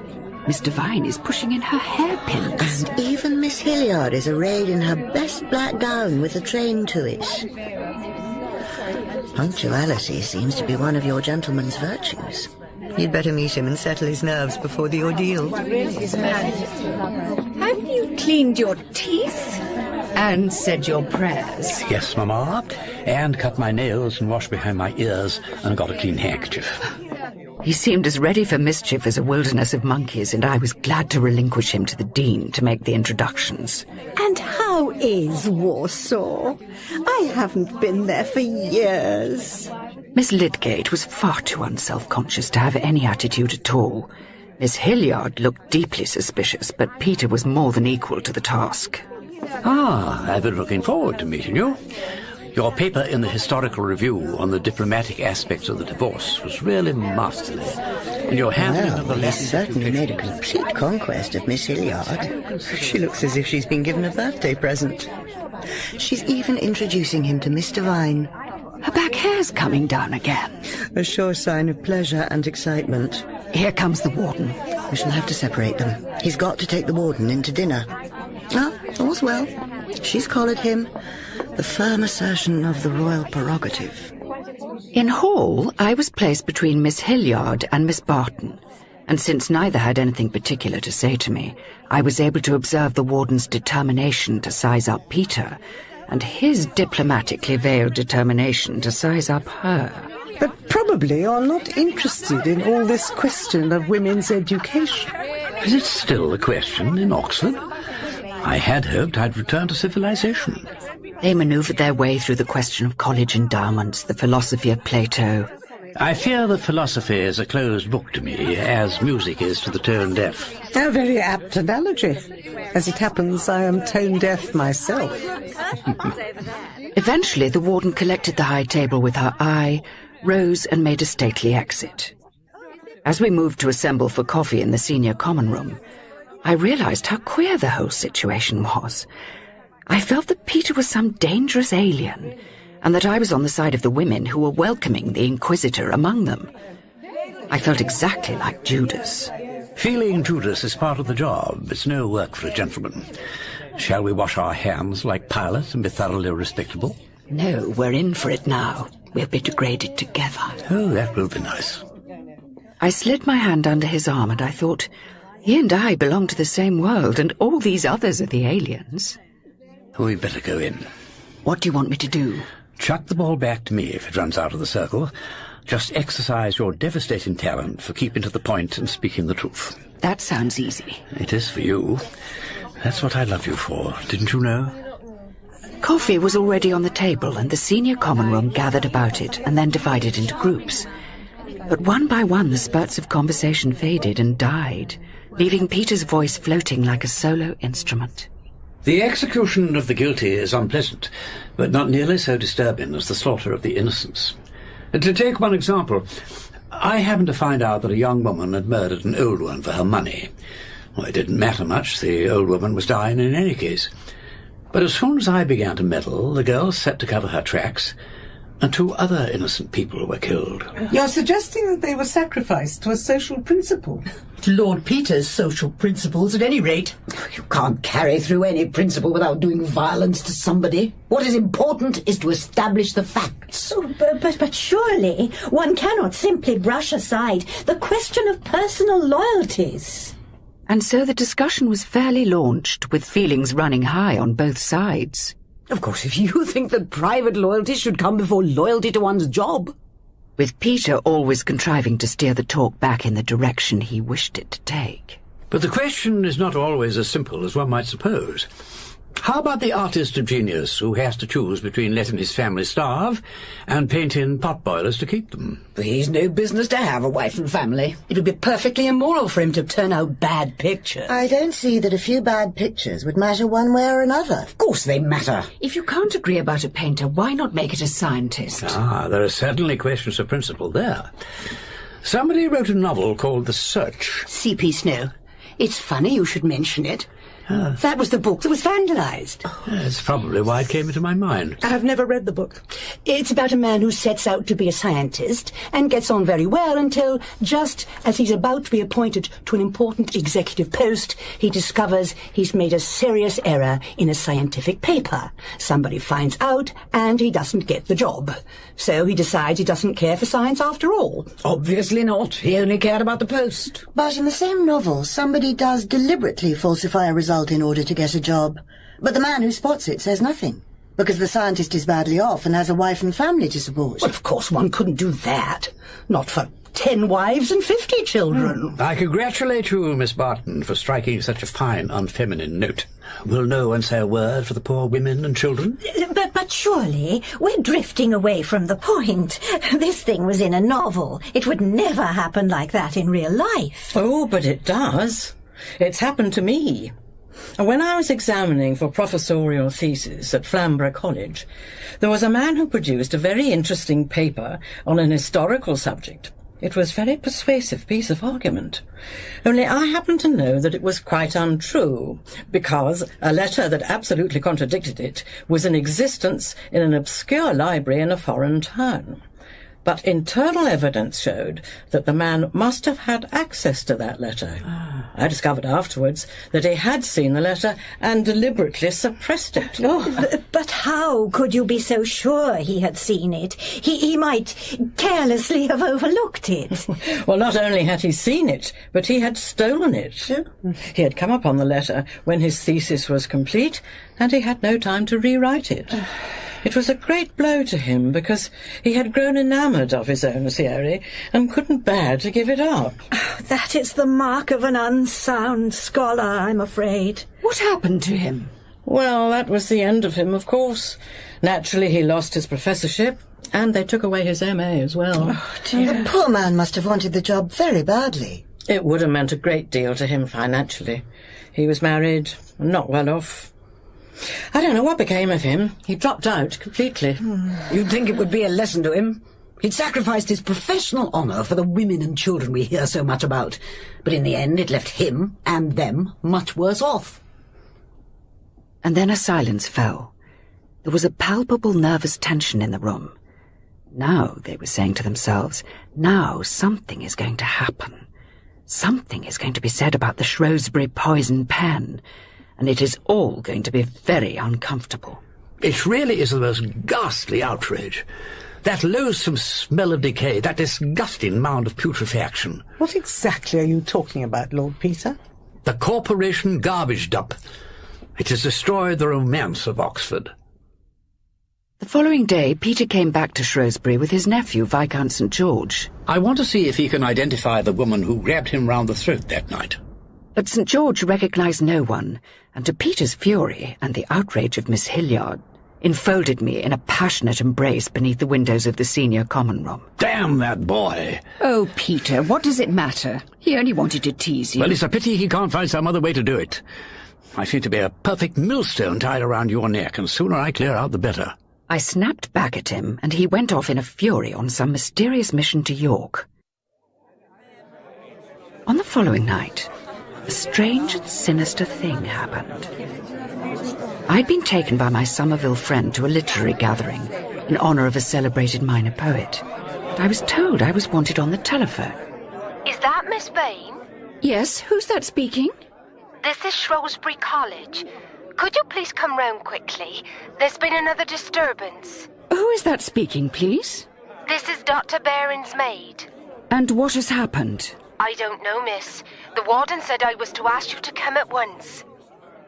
I said my goodbyes and was hurrying across Garden Quad when I remembered something Peter had once said to me. The heroines of thrillers deserve all they get. When a mysterious voice rings them up and says it is Scotland Yard, they never think of ringing back to verify the call. I rushed to the nearest phone box and rang the Shrewsbury Porter's Lodge and asked to be put through to the warden's lodging. The maid I spoke to had no knowledge of any call being made to me, and the warden had gone out to the theatre with the dean. I got back to Paget and told him what had happened. Very good, miss. I'll get down to the private gate and have a look around. If there's anybody here laying in wait for you, miss, I feel sorry for 'em, that's all. I set off for Shrewsbury, walking as fast as I could, and by the time I reached the side gate, I was out of my breath as well as my wits. Would my assailant be waiting for me in the bushes of the Fellows' garden? I thought of the bread knife stuck into the dummy in the chapel. And then melodrama degenerated into polite comedy. A car drew up and deposited the dean and the warden. Ah, it's you, Miss Vane. Now I shan't have to find my key. The dean and I have been indulging in a little dissipation. We walked across to the warden's lodging, my eyes and ears on the alert for anything stirring in the bushes. After we had said good night, I encountered Paget in New Quad. She was there right enough, miss. Sitting on the bench behind the laurels near the gate. But when you and Dr. Baring came through talking, she was up and off like a shot. Who was it, Paget? Oh, miss, not to put too fine a point on it, it was, Miss Hilliard. Oh, look here, Paget, I don't want anything said about this. Oh, no, miss, no. But it's a funny thing about that telephone call. It didn't come through the lodge, miss. Then it must have been made from outside. Yes, miss. And Miss Hilliard came in at 10:50, miss. Just before you rang up. Did she? Are you sure? Oh, I remember quite well, because of Annie passing a remark about her. There's no love lost between Miss Hilliard and Annie. Faults on both sides, that's what I say, miss, and hasty tempers. What was Annie doing in the lodge at that hour? We'll just come in from her half-day out, miss. She sat in the lodge for a bit with Mrs. Paget. You didn't say anything about this business to her, did you, Paget? As you say, Annie doesn't care for Miss Hilliard, and I suspect she's a bit of a troublemaker. Yeah, I didn't say a word, miss. Not even to Mrs. Paget. This here remains confidential between you and me, miss. I wished that Peter hadn't gone off and left me in this ghastly place where people go off their heads and write horrible letters, and I was sorry that we'd parted in a fit of bad temper. I tried to work on my mystery story, but it kept wandering off in the wrong direction. I went for a walk and found myself outside the antique shop again, gazing at the ivory chessmen. What's the fascination? Toby jugs or pewter pots? Or the dubious chests with Brummagem handles? The Chinese chessmen. Ah. I've fallen a victim to them. I don't know why. I have no possible use for them. They simply bewitch me. When did you get back? Just before lunch. I was on my way to see you. And have you found out anything useful? I have been scouring England for a man called Arthur Robinson. And who is he? He's the unfortunate gentleman with a thesis who came up against the formidable memory of Mr. Vine and who lost his job. I persuaded her to let me have his name. So far, I've found out precious little, but Miss Clemperson's agency are working flat out on it. Have there been any new developments at college? Well, yes. Something rather queer happened the other night, only I don't quite understand it. Why don't we go for a spin in the car, and you can tell me all about it? Am I making a mountain out of a molehill, Peter? I think not. It's possible that our friend has realized you are a danger and is minded to tackle you first. Unless, of course, it is a quite separate feud, which is just possible. But I don't think you want to take any chances. Look, I know what you need. A dog collar. The kind with brass knobs. We've just passed a leather and harness shop. Do you really want me to wear this? Is it supposed to be a badge of ownership? God forbid. It's to guard you against the bites of sharks. Excellent also against stranglers and throat slitters. I can't go about in this. Well, not in the daytime. But it will be very handy when patrolling the college at night. Try it on. Yes. Well, it's rather becoming, don't you think? I don't see why it shouldn't set a new fashion. I do. Do you mind taking it off now? You promise you'll wear it? I promise, but please take it off now. There. Do you realize this is the only thing you ever let me give you? Except my life. Except my life. Damn. It must have been a pretty bitter gift if you can't let either of us forget it. I'm sorry, Peter. That was ungenerous and beastly of me. You shall give me something if you want to. May I? What shall I give you? A roc's egg? The green eye of the little yellow god? Give me the ivory chessmen. My dear, of course. Would you like them now? This instant. Some miserable undergraduate may be snapping them up. All right. I'll engage not to drop below 70, except in the 30-mile limit. Well, there they are. Admit that when I do a thing, I do it handsomely. I've asked you for 32 presents at once. It sounds like through the looking glass. Are you coming in, or will you leave me to fight it out by myself? Of course I'm coming in. Why? Am I looking too keen? Much too keen. Well, I don't care I'm coming in. But I shall leave all the bargaining to you and keep my eyes modestly down. I'm sorry that took so long. You've chosen better than you knew. I'm no expert, but I'm very much mistaken if that ain't a fine and ancient set and worth a good deal more than he was asking for it. That's why I haggled so much. When a thing looks like a bargain, there's usually a snag about it somewhere. If one of those dashed pawns wasn't the original, it would make the whole set worthless. If the set hadn't been perfect, should you have bought it? Not at any price. Not if I still wanted it.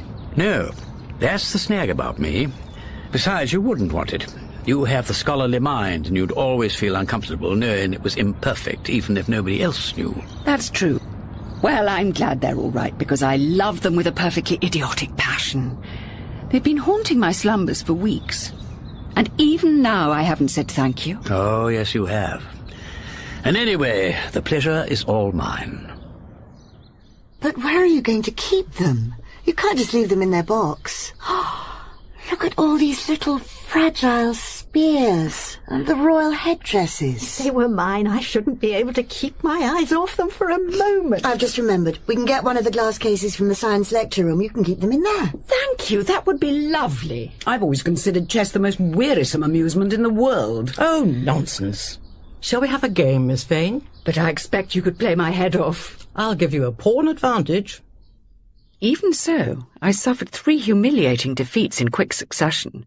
Nor were the games made any easier by being played under the derisive eyes of Miss Hilliard, who distressed me by fingering the captured pieces, and who, when the glass case had duly been taken up to my room, insisted on carrying some of them and installed the case opposite my bed.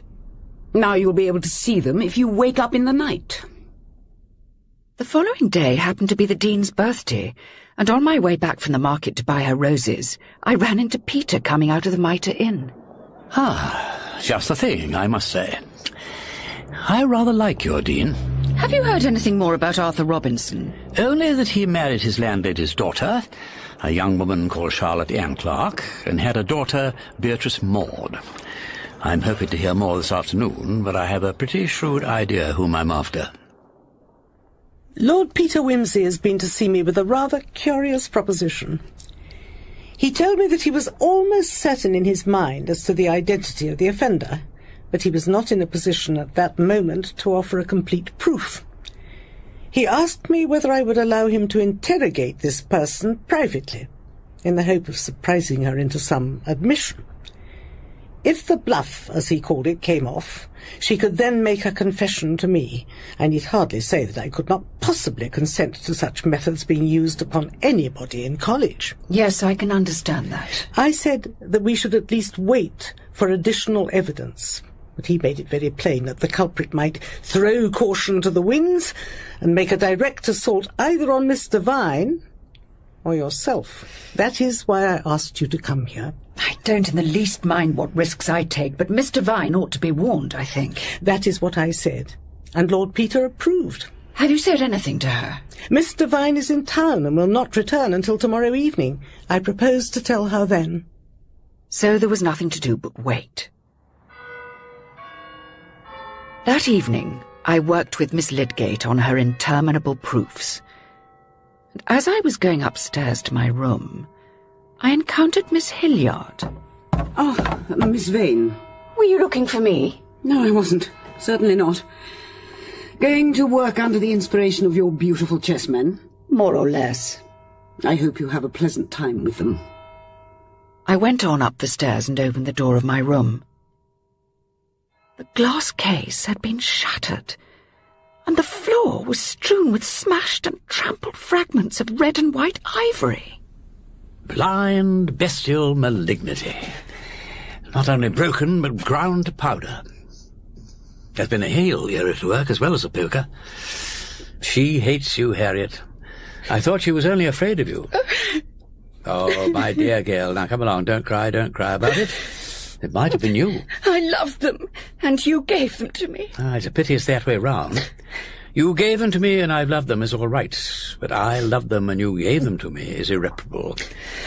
But you needn't weep over the chest of drawers while I have a shoulder at your disposal. I'm sorry, I'm being a complete idiot. I told you love was the devil and all. Did you notice anything unusual this evening? Oh, I noticed something all right, and she said something about the chessmen too. Who was that? Miss Hilliard. Excuse me, madam, but Paget sent me over to see if Lord Peter Wimsey... He's here, Annie. Oh. If you please, sir, they've rung up from the Mitre to say that there's a message from the Foreign Office. Oh, Lord, that would happen. Oh, dear, oh, dear. Oh, thank you, Annie, thank you. Was it you who saw the person who was playing tricks in the lecture room? Yes, sir. Though not to know again, sir. No, but she may not know you couldn't recognize her.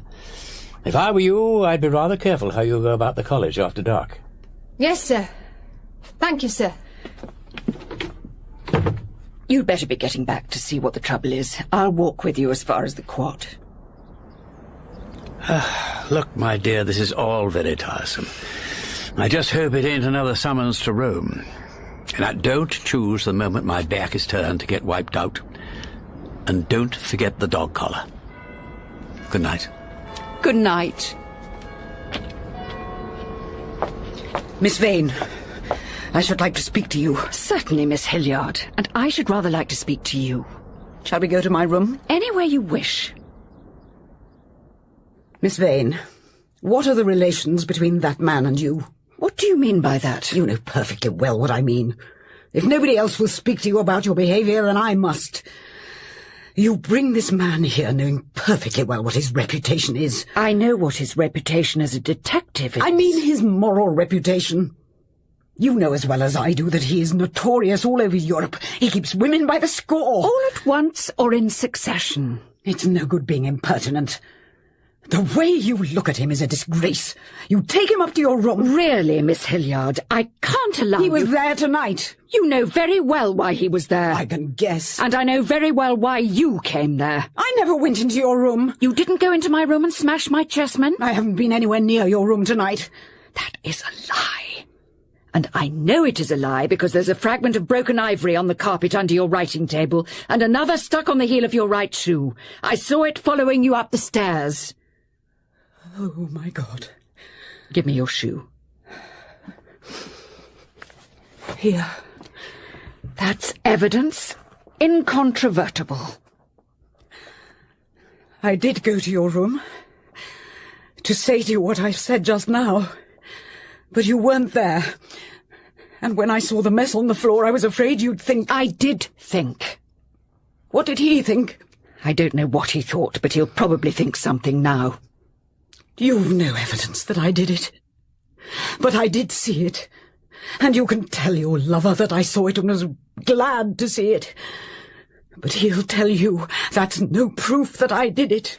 Look, Miss Hilliard, you must understand once and for all that he is not my lover. And if you were watching us down there in the quad, you must know that people who are lovers don't treat each other like that. At least if you know anything about it at all.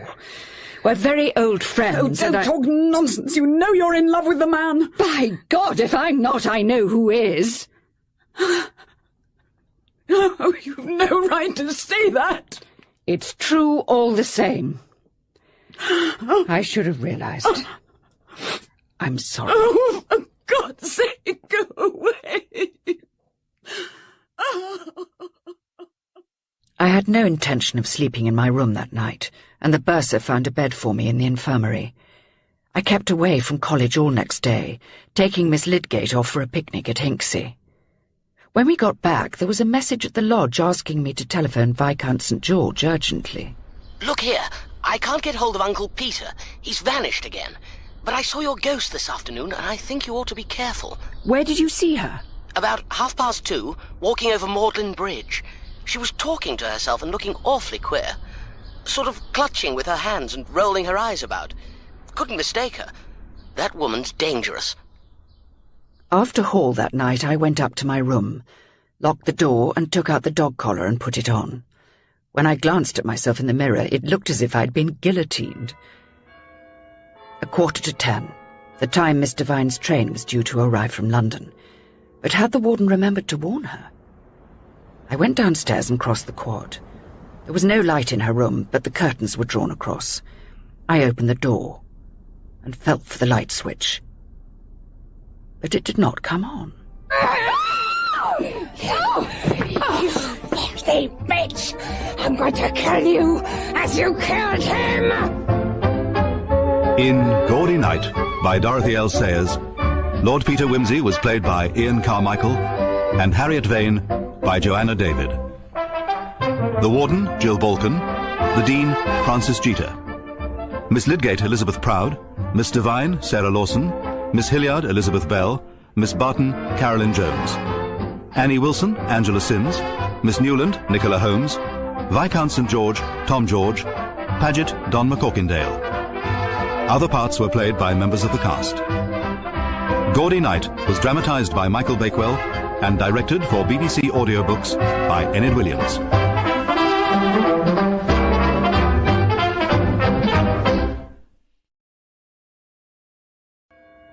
10:15, the time Miss Devine's train was due to arrive from London. But had the warden remembered to warn her? I went downstairs and crossed the quad. There was no light in her room, but the curtains were drawn across. I opened the door. You filthy bitch! I'm going to kill you as you killed him!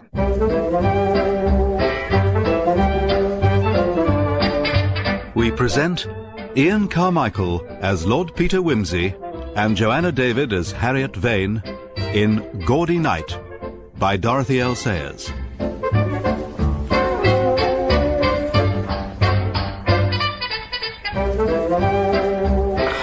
I wouldn't try to sit up. I've got the beast of a headache. The rest of you's in one piece, thank goodness. What happened? That's what we'd all like to know. Well, poor Miss Devine's train was a bit late, and when she got here, Paget told her the warden wanted to see her. So she went along to her room to take her hat off, and of course the light wouldn't go on. But she could hear you snorting on the floor in the dark. She managed to find the table lamp, and there you were. A nasty, bloggy sight for a respectable woman to find in her sitting room. So she rushed out calling for help and ran about all over the place until somebody fetched the warden. And then her groggy heart went back on her and she went all blue on us. We had a lovely time. but she's right as rain now. Quite a gaudy night. I'm sorry I missed it. And then, just as we were settling down, all the fuss started again about Annie. Annie? What happened to her? We found her in the coal hole in such a state. What with coal dust and hammering with her fists on the door, I wonder she wasn't clean off her head, poor thing. And if it hadn't been for Lord Peter, we mightn't even have begun to look for her before next morning. Yes, he warned her she might be attacked. But how did he... Did you get him on the phone, or what? Yes, eventually. It took us some time to get hold of his phone number, and it was midnight before I managed to speak to him. He said he'd drive down from London at once, and then he asked if anything had happened to Annie Wilson, which set us off trying to find where she'd got to. It was 2 o'clock in the morning before Lord Peter arrived. He must have thought I was an awful idiot to let myself be knocked out like that. He looked like death, and of course he'd been driving like mad. He came in to see you, but you were still rather under the weather. And he explained about the dog collar, which had rather puzzled us. I suppose she really meant to get Mr. Vine. But you still haven't told me about Annie. How did she get into the coal cellar? Apparently she was putting the deck chairs away in the loggia when somebody seized her round the neck from behind, frog-marched her into the cellar, locked her in and took away the key. She said it was a woman, and very strong. She certainly was. She had a grip like steel. Is Peter still here? No, he had to go. Something about an early plane from Croydon. He went off leaving orders that neither you nor Mr. Vine nor Annie were to be left alone for a single moment. And he's rung up once from London and 3 times from Paris. Poor old Peter. He never seems to get a moment's rest. He hopes to be back on Thursday and is going to call us all together. Oh, he left you a letter. Congratulations on not being dead yet. I've taken away your collar to have my name put on it. If things carry on like this, we shall have to make them standard issue. Thursday. A heavy, gloomy and depressing Thursday. The warden had called a meeting of the senior common room, and Peter was to lay certain information before them. The first point to strike an outsider is the fact that these demonstrations began at the Gaudy. I may say that this was a crucial error on the part of the perpetrator, whom I shall refer to in the time-honoured way as X. You mean that if X had waited until after term began, we would have had a much wider field of suspects? Exactly. What was it that so excited X at the Gaudy that she couldn't wait until a more advantageous time? Was there a person who was newly arrived at college when the Gaudy took place, and who was resident the following term when the demonstrations began in earnest? And there was. Mr. Vine. The first indications of the trouble were the documents which came into the hands of Miss Vane at the time of the Gaudy. One of them, which amounted to an accusation of murder, was slipped into her gown in the senior common room, and her gown was side by side with that of Mr. Vine. I believe that X misread in H.D. Vane for D. Vine, simply put the note into the wrong gown. I was certain, of course, that the letter was intended for me. Why should anyone accuse Mr. Vine of murder? Precisely. Miss Vane also discovered a drawing on the night of the Gaudy. She destroyed it, but I gather it looked something like this. Oh. It represents a punishment being inflicted by a naked female figure upon another clothed in academic dress. And similar drawings appeared thrust under doors or scrawled upon walls throughout the Michaelmas term. And there was a curious variation, a crude picture of a man being killed by a female, also in academic dress. I must admit that the significance of the academic dress escaped me. I thought the drawings were simply obscene. And that interpretation managed to obscure the real issue. In the disfigurement of your manuscript, Miss Lydgate, did you notice any common factor in the sections which were almost totally obliterated? Yes. They concerned my criticism of the conclusions of other scholars. And now I come to think of it, they were all male. But when we come to the attack on the new library, the object of the campaign begins to show itself more clearly. The grievance felt by X, which started with one person, has extended itself to the whole college with the intention of causing a scandal which would bring the entire body into disrepute. And I must say that the one thing which frustrated the whole attack was the remarkable solidarity displayed by your college as a body. I think that was the last obstacle X reckoned to encounter in a community of women. Thank you. I feel sure that everybody here will know how to appreciate that. Well, it was about this time that Miss Vane made the acquaintance of my nephew, St. George, and he mentioned to her that, under circumstances into which we need not perhaps inquire, he had met a mysterious woman one night in your fellow's garden, and that she had told him that Shrewsbury College was a place where they mutilated beautiful boys like him and ate their hearts out. And secondly, that the other one had fair hair too. And so we have a little detail about the person who is supposed to have been murdered, in inverted commas. He is fair and reasonably handsome. Then followed the affair of the fuses, and, more importantly, the letters to Miss Newland. I cannot imagine why they are making all that noise beneath this building. I wonder, Dean, would you be so good as to Look, go... I'm afraid I am responsible for that. I suggested to Paget that a search of the coal cellar might be profitable. Well, in that case, I fear we must put up with it. Now, I gathered from Miss Vane that she and others among you were inclined to look upon the outrages as the outcome of the repression that sometimes accompanies the celibate life. Rather like the obscene carvings one sometimes finds in ancient monasteries. But the direction of X's campaign seemed to me to revolve round the supposed murder of a male person by a female academic.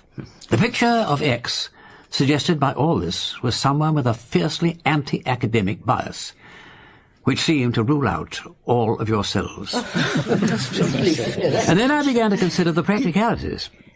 It was plain that X had to be someone who resided within the college.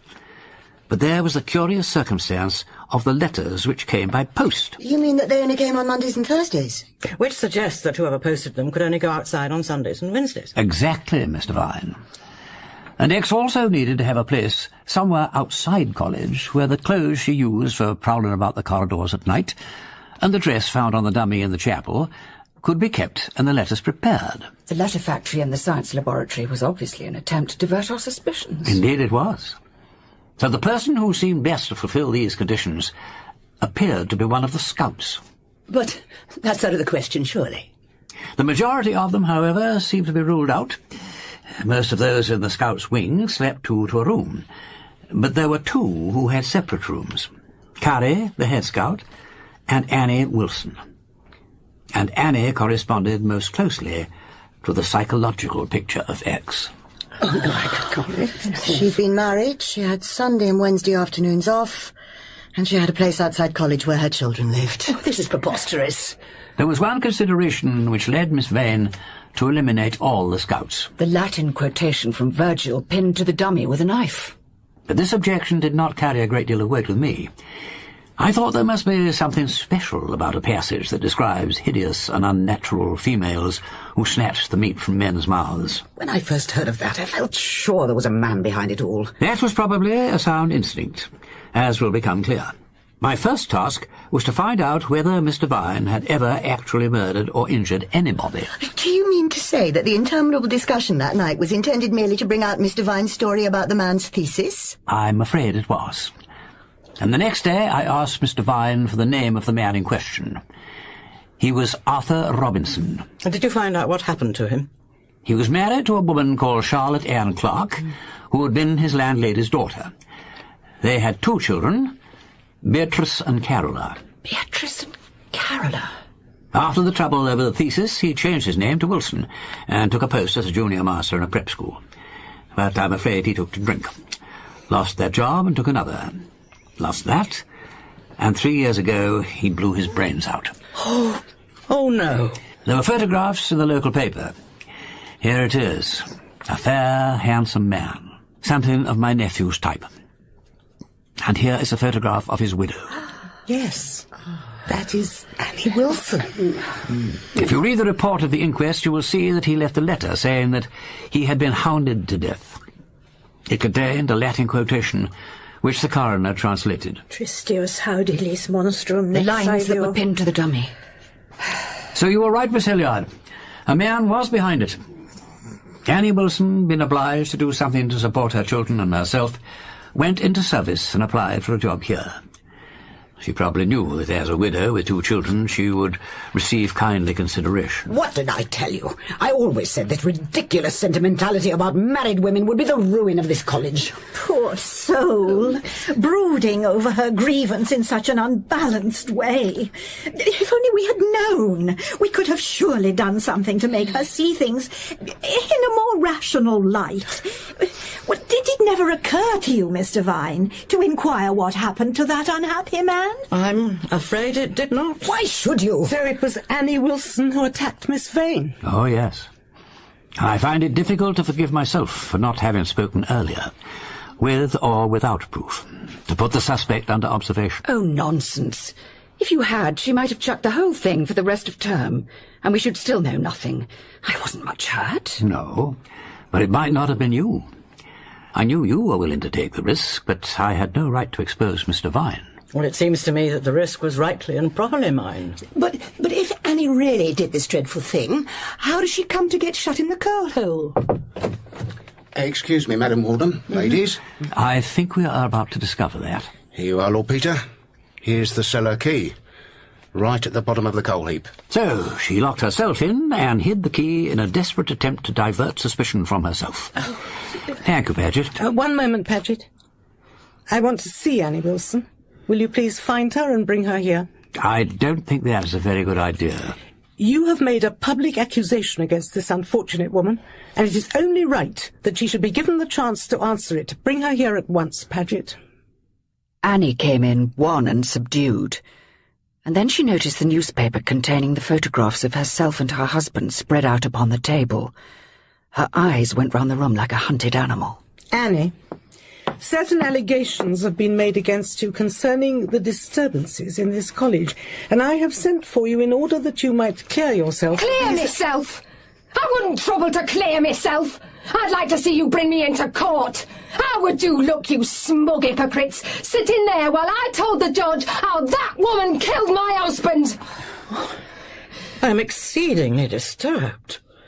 I knew nothing of this until just now. But I could not foresee the consequences. I mean, even if I had... You wouldn't have cared. You killed him and you didn't care. What harm had he done to anybody? He only wanted to live and be happy. He told a lie about somebody who was dead as dust hundreds of years ago. Nobody was the worse for that.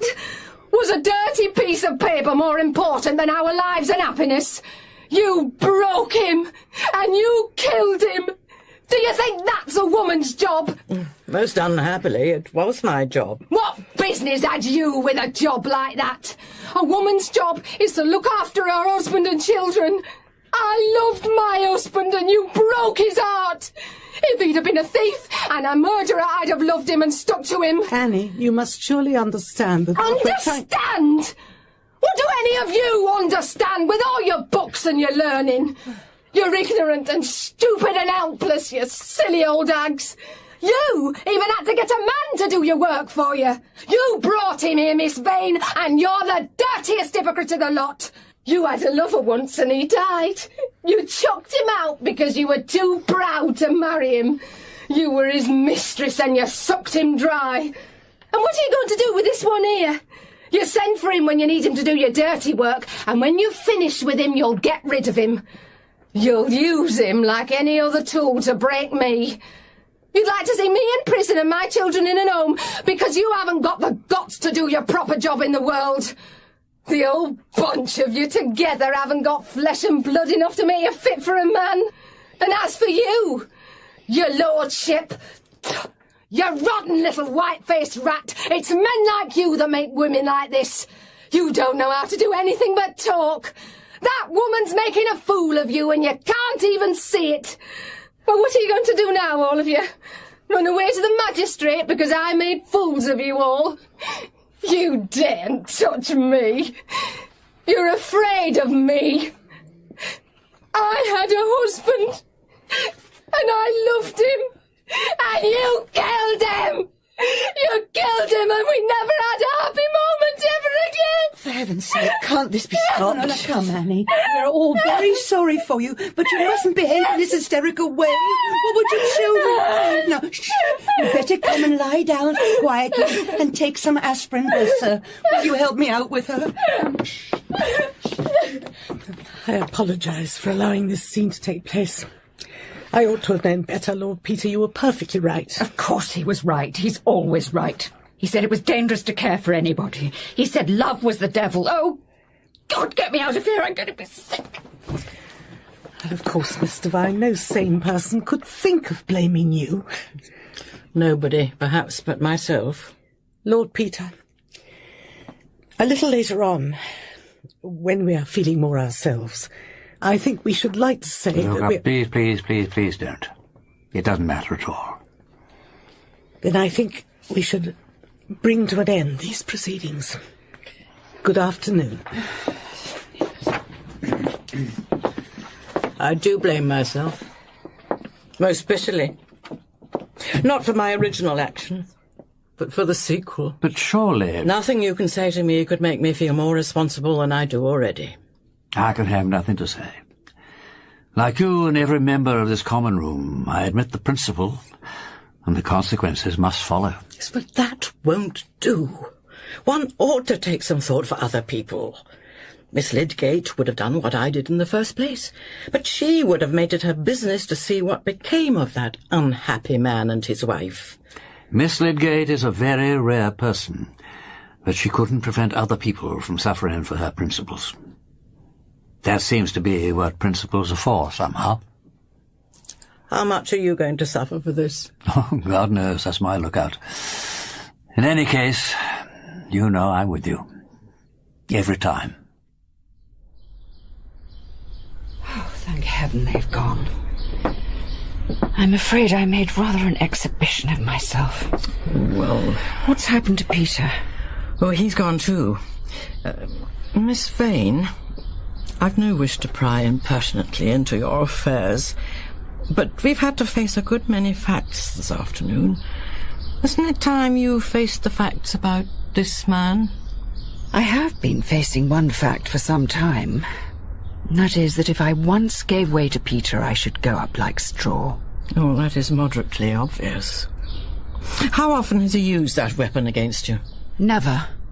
Then what are you afraid of? Yourself? Isn't this afternoon warning enough? Perhaps. But I really don't think you can go on like this. He looks like a person pushed to the last verge of endurance. I should make his life a misery. Very well. If you are determined that you are not fit to lick his boots, tell him so and send him away. I've been trying to send Peter away for 5 years. It doesn't have that effect on him. If you had really tried, you could have sent him away in 5 minutes. He'll never make up your mind for you. You needn't be afraid of losing your independence. He'll always force it back on you. If you were me, would you marry a man like that? Well, frankly, I should not. A marriage of two independent and equally irritable intelligences seems to me reckless to the point of insanity. You can hurt each other so dreadfully. I know, and I don't think I can stand being hurt anymore. Then I suggest you stop hurting other people. Face the facts and state a conclusion. Bring a scholar's mind to the problem and have done with it. There was no word from Peter in the morning, and I was in no mood to face the senior common room. I took myself off to the Radcliffe camera to try to occupy my mind with Sheridan Le Fanu. Shortly after noon, a hand touched my shoulder. Harriet, they told me I'd find you here. Can you spare a moment? We could go up to the gallery if you wish. Of course. I understand that poor Annie's problem is being medically dealt with. Oh, yes. When the academic mind has really grasped a hypothesis, which may take a little time, of course, it copes with thoroughness and efficiency. Nothing will be overlooked. One can only hope she survives the process. We walked out onto the gallery of the camera. The sun was shining upon a shining city. All Oxford springing underneath in living leaf and enduring stone, tinged far off by her sheltering blue hills. Harriet, I want to ask your forgiveness for these last 5 years. I think it ought to be the other way round. No, I think not. When I remember how first we met... Peter, I was sick of myself, body and soul. I didn't know what I was doing. I had found you beyond all hope and expectation at a time when I thought no woman could ever mean anything to me beyond a little easy exchange of pleasure.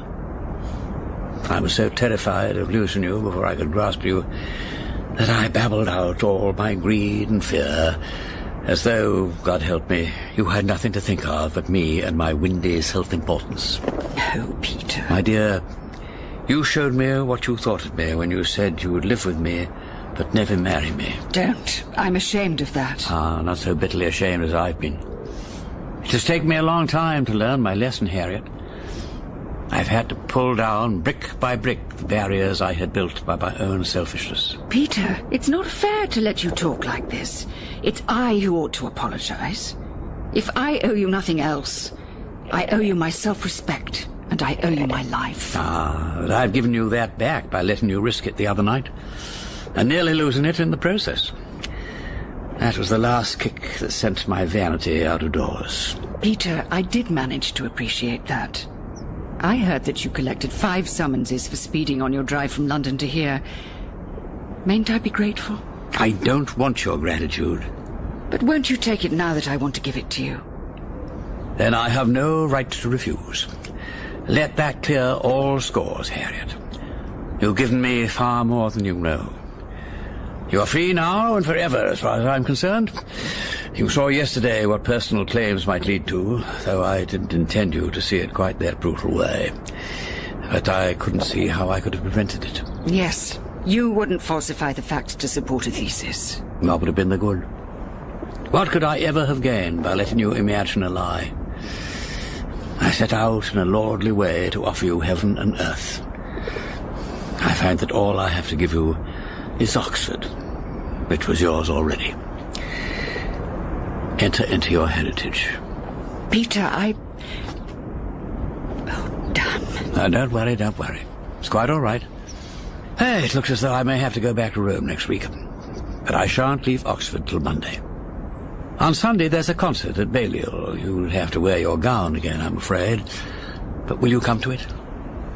We'll have one other Gaudy Night and comfort our souls with a Bach concerto for 2 violins. And after that, I shall be clearing out and leaving you to... To what? To whatever you wish. Your writing. To Oxford, perhaps. But say you'll come.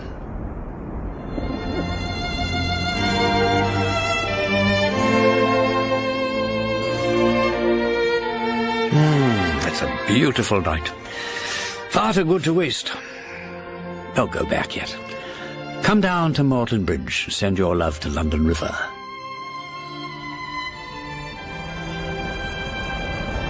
There's something about this place that alters one's values.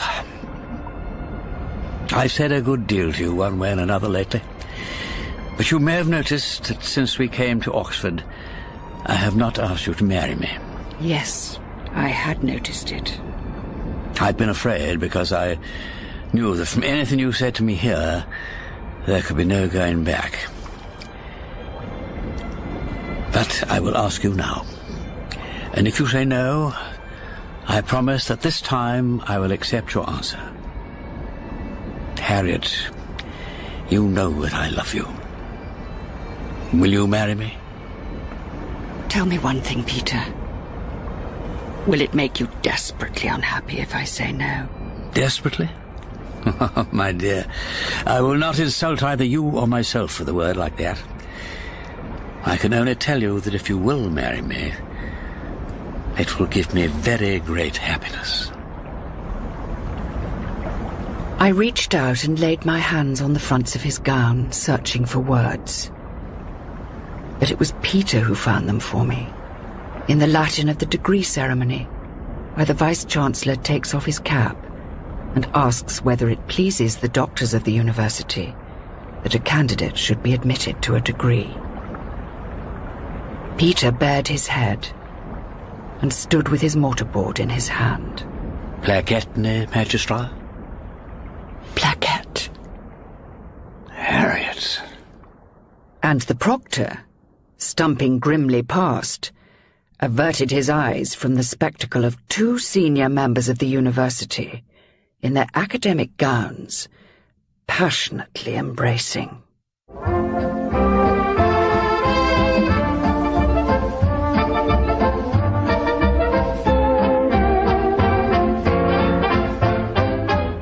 In Gaudy Night by Dorothy L. Sayers, Lord Peter Wimsey was played by Ian CarMICHAEL and Harriet Vane by Joanna David.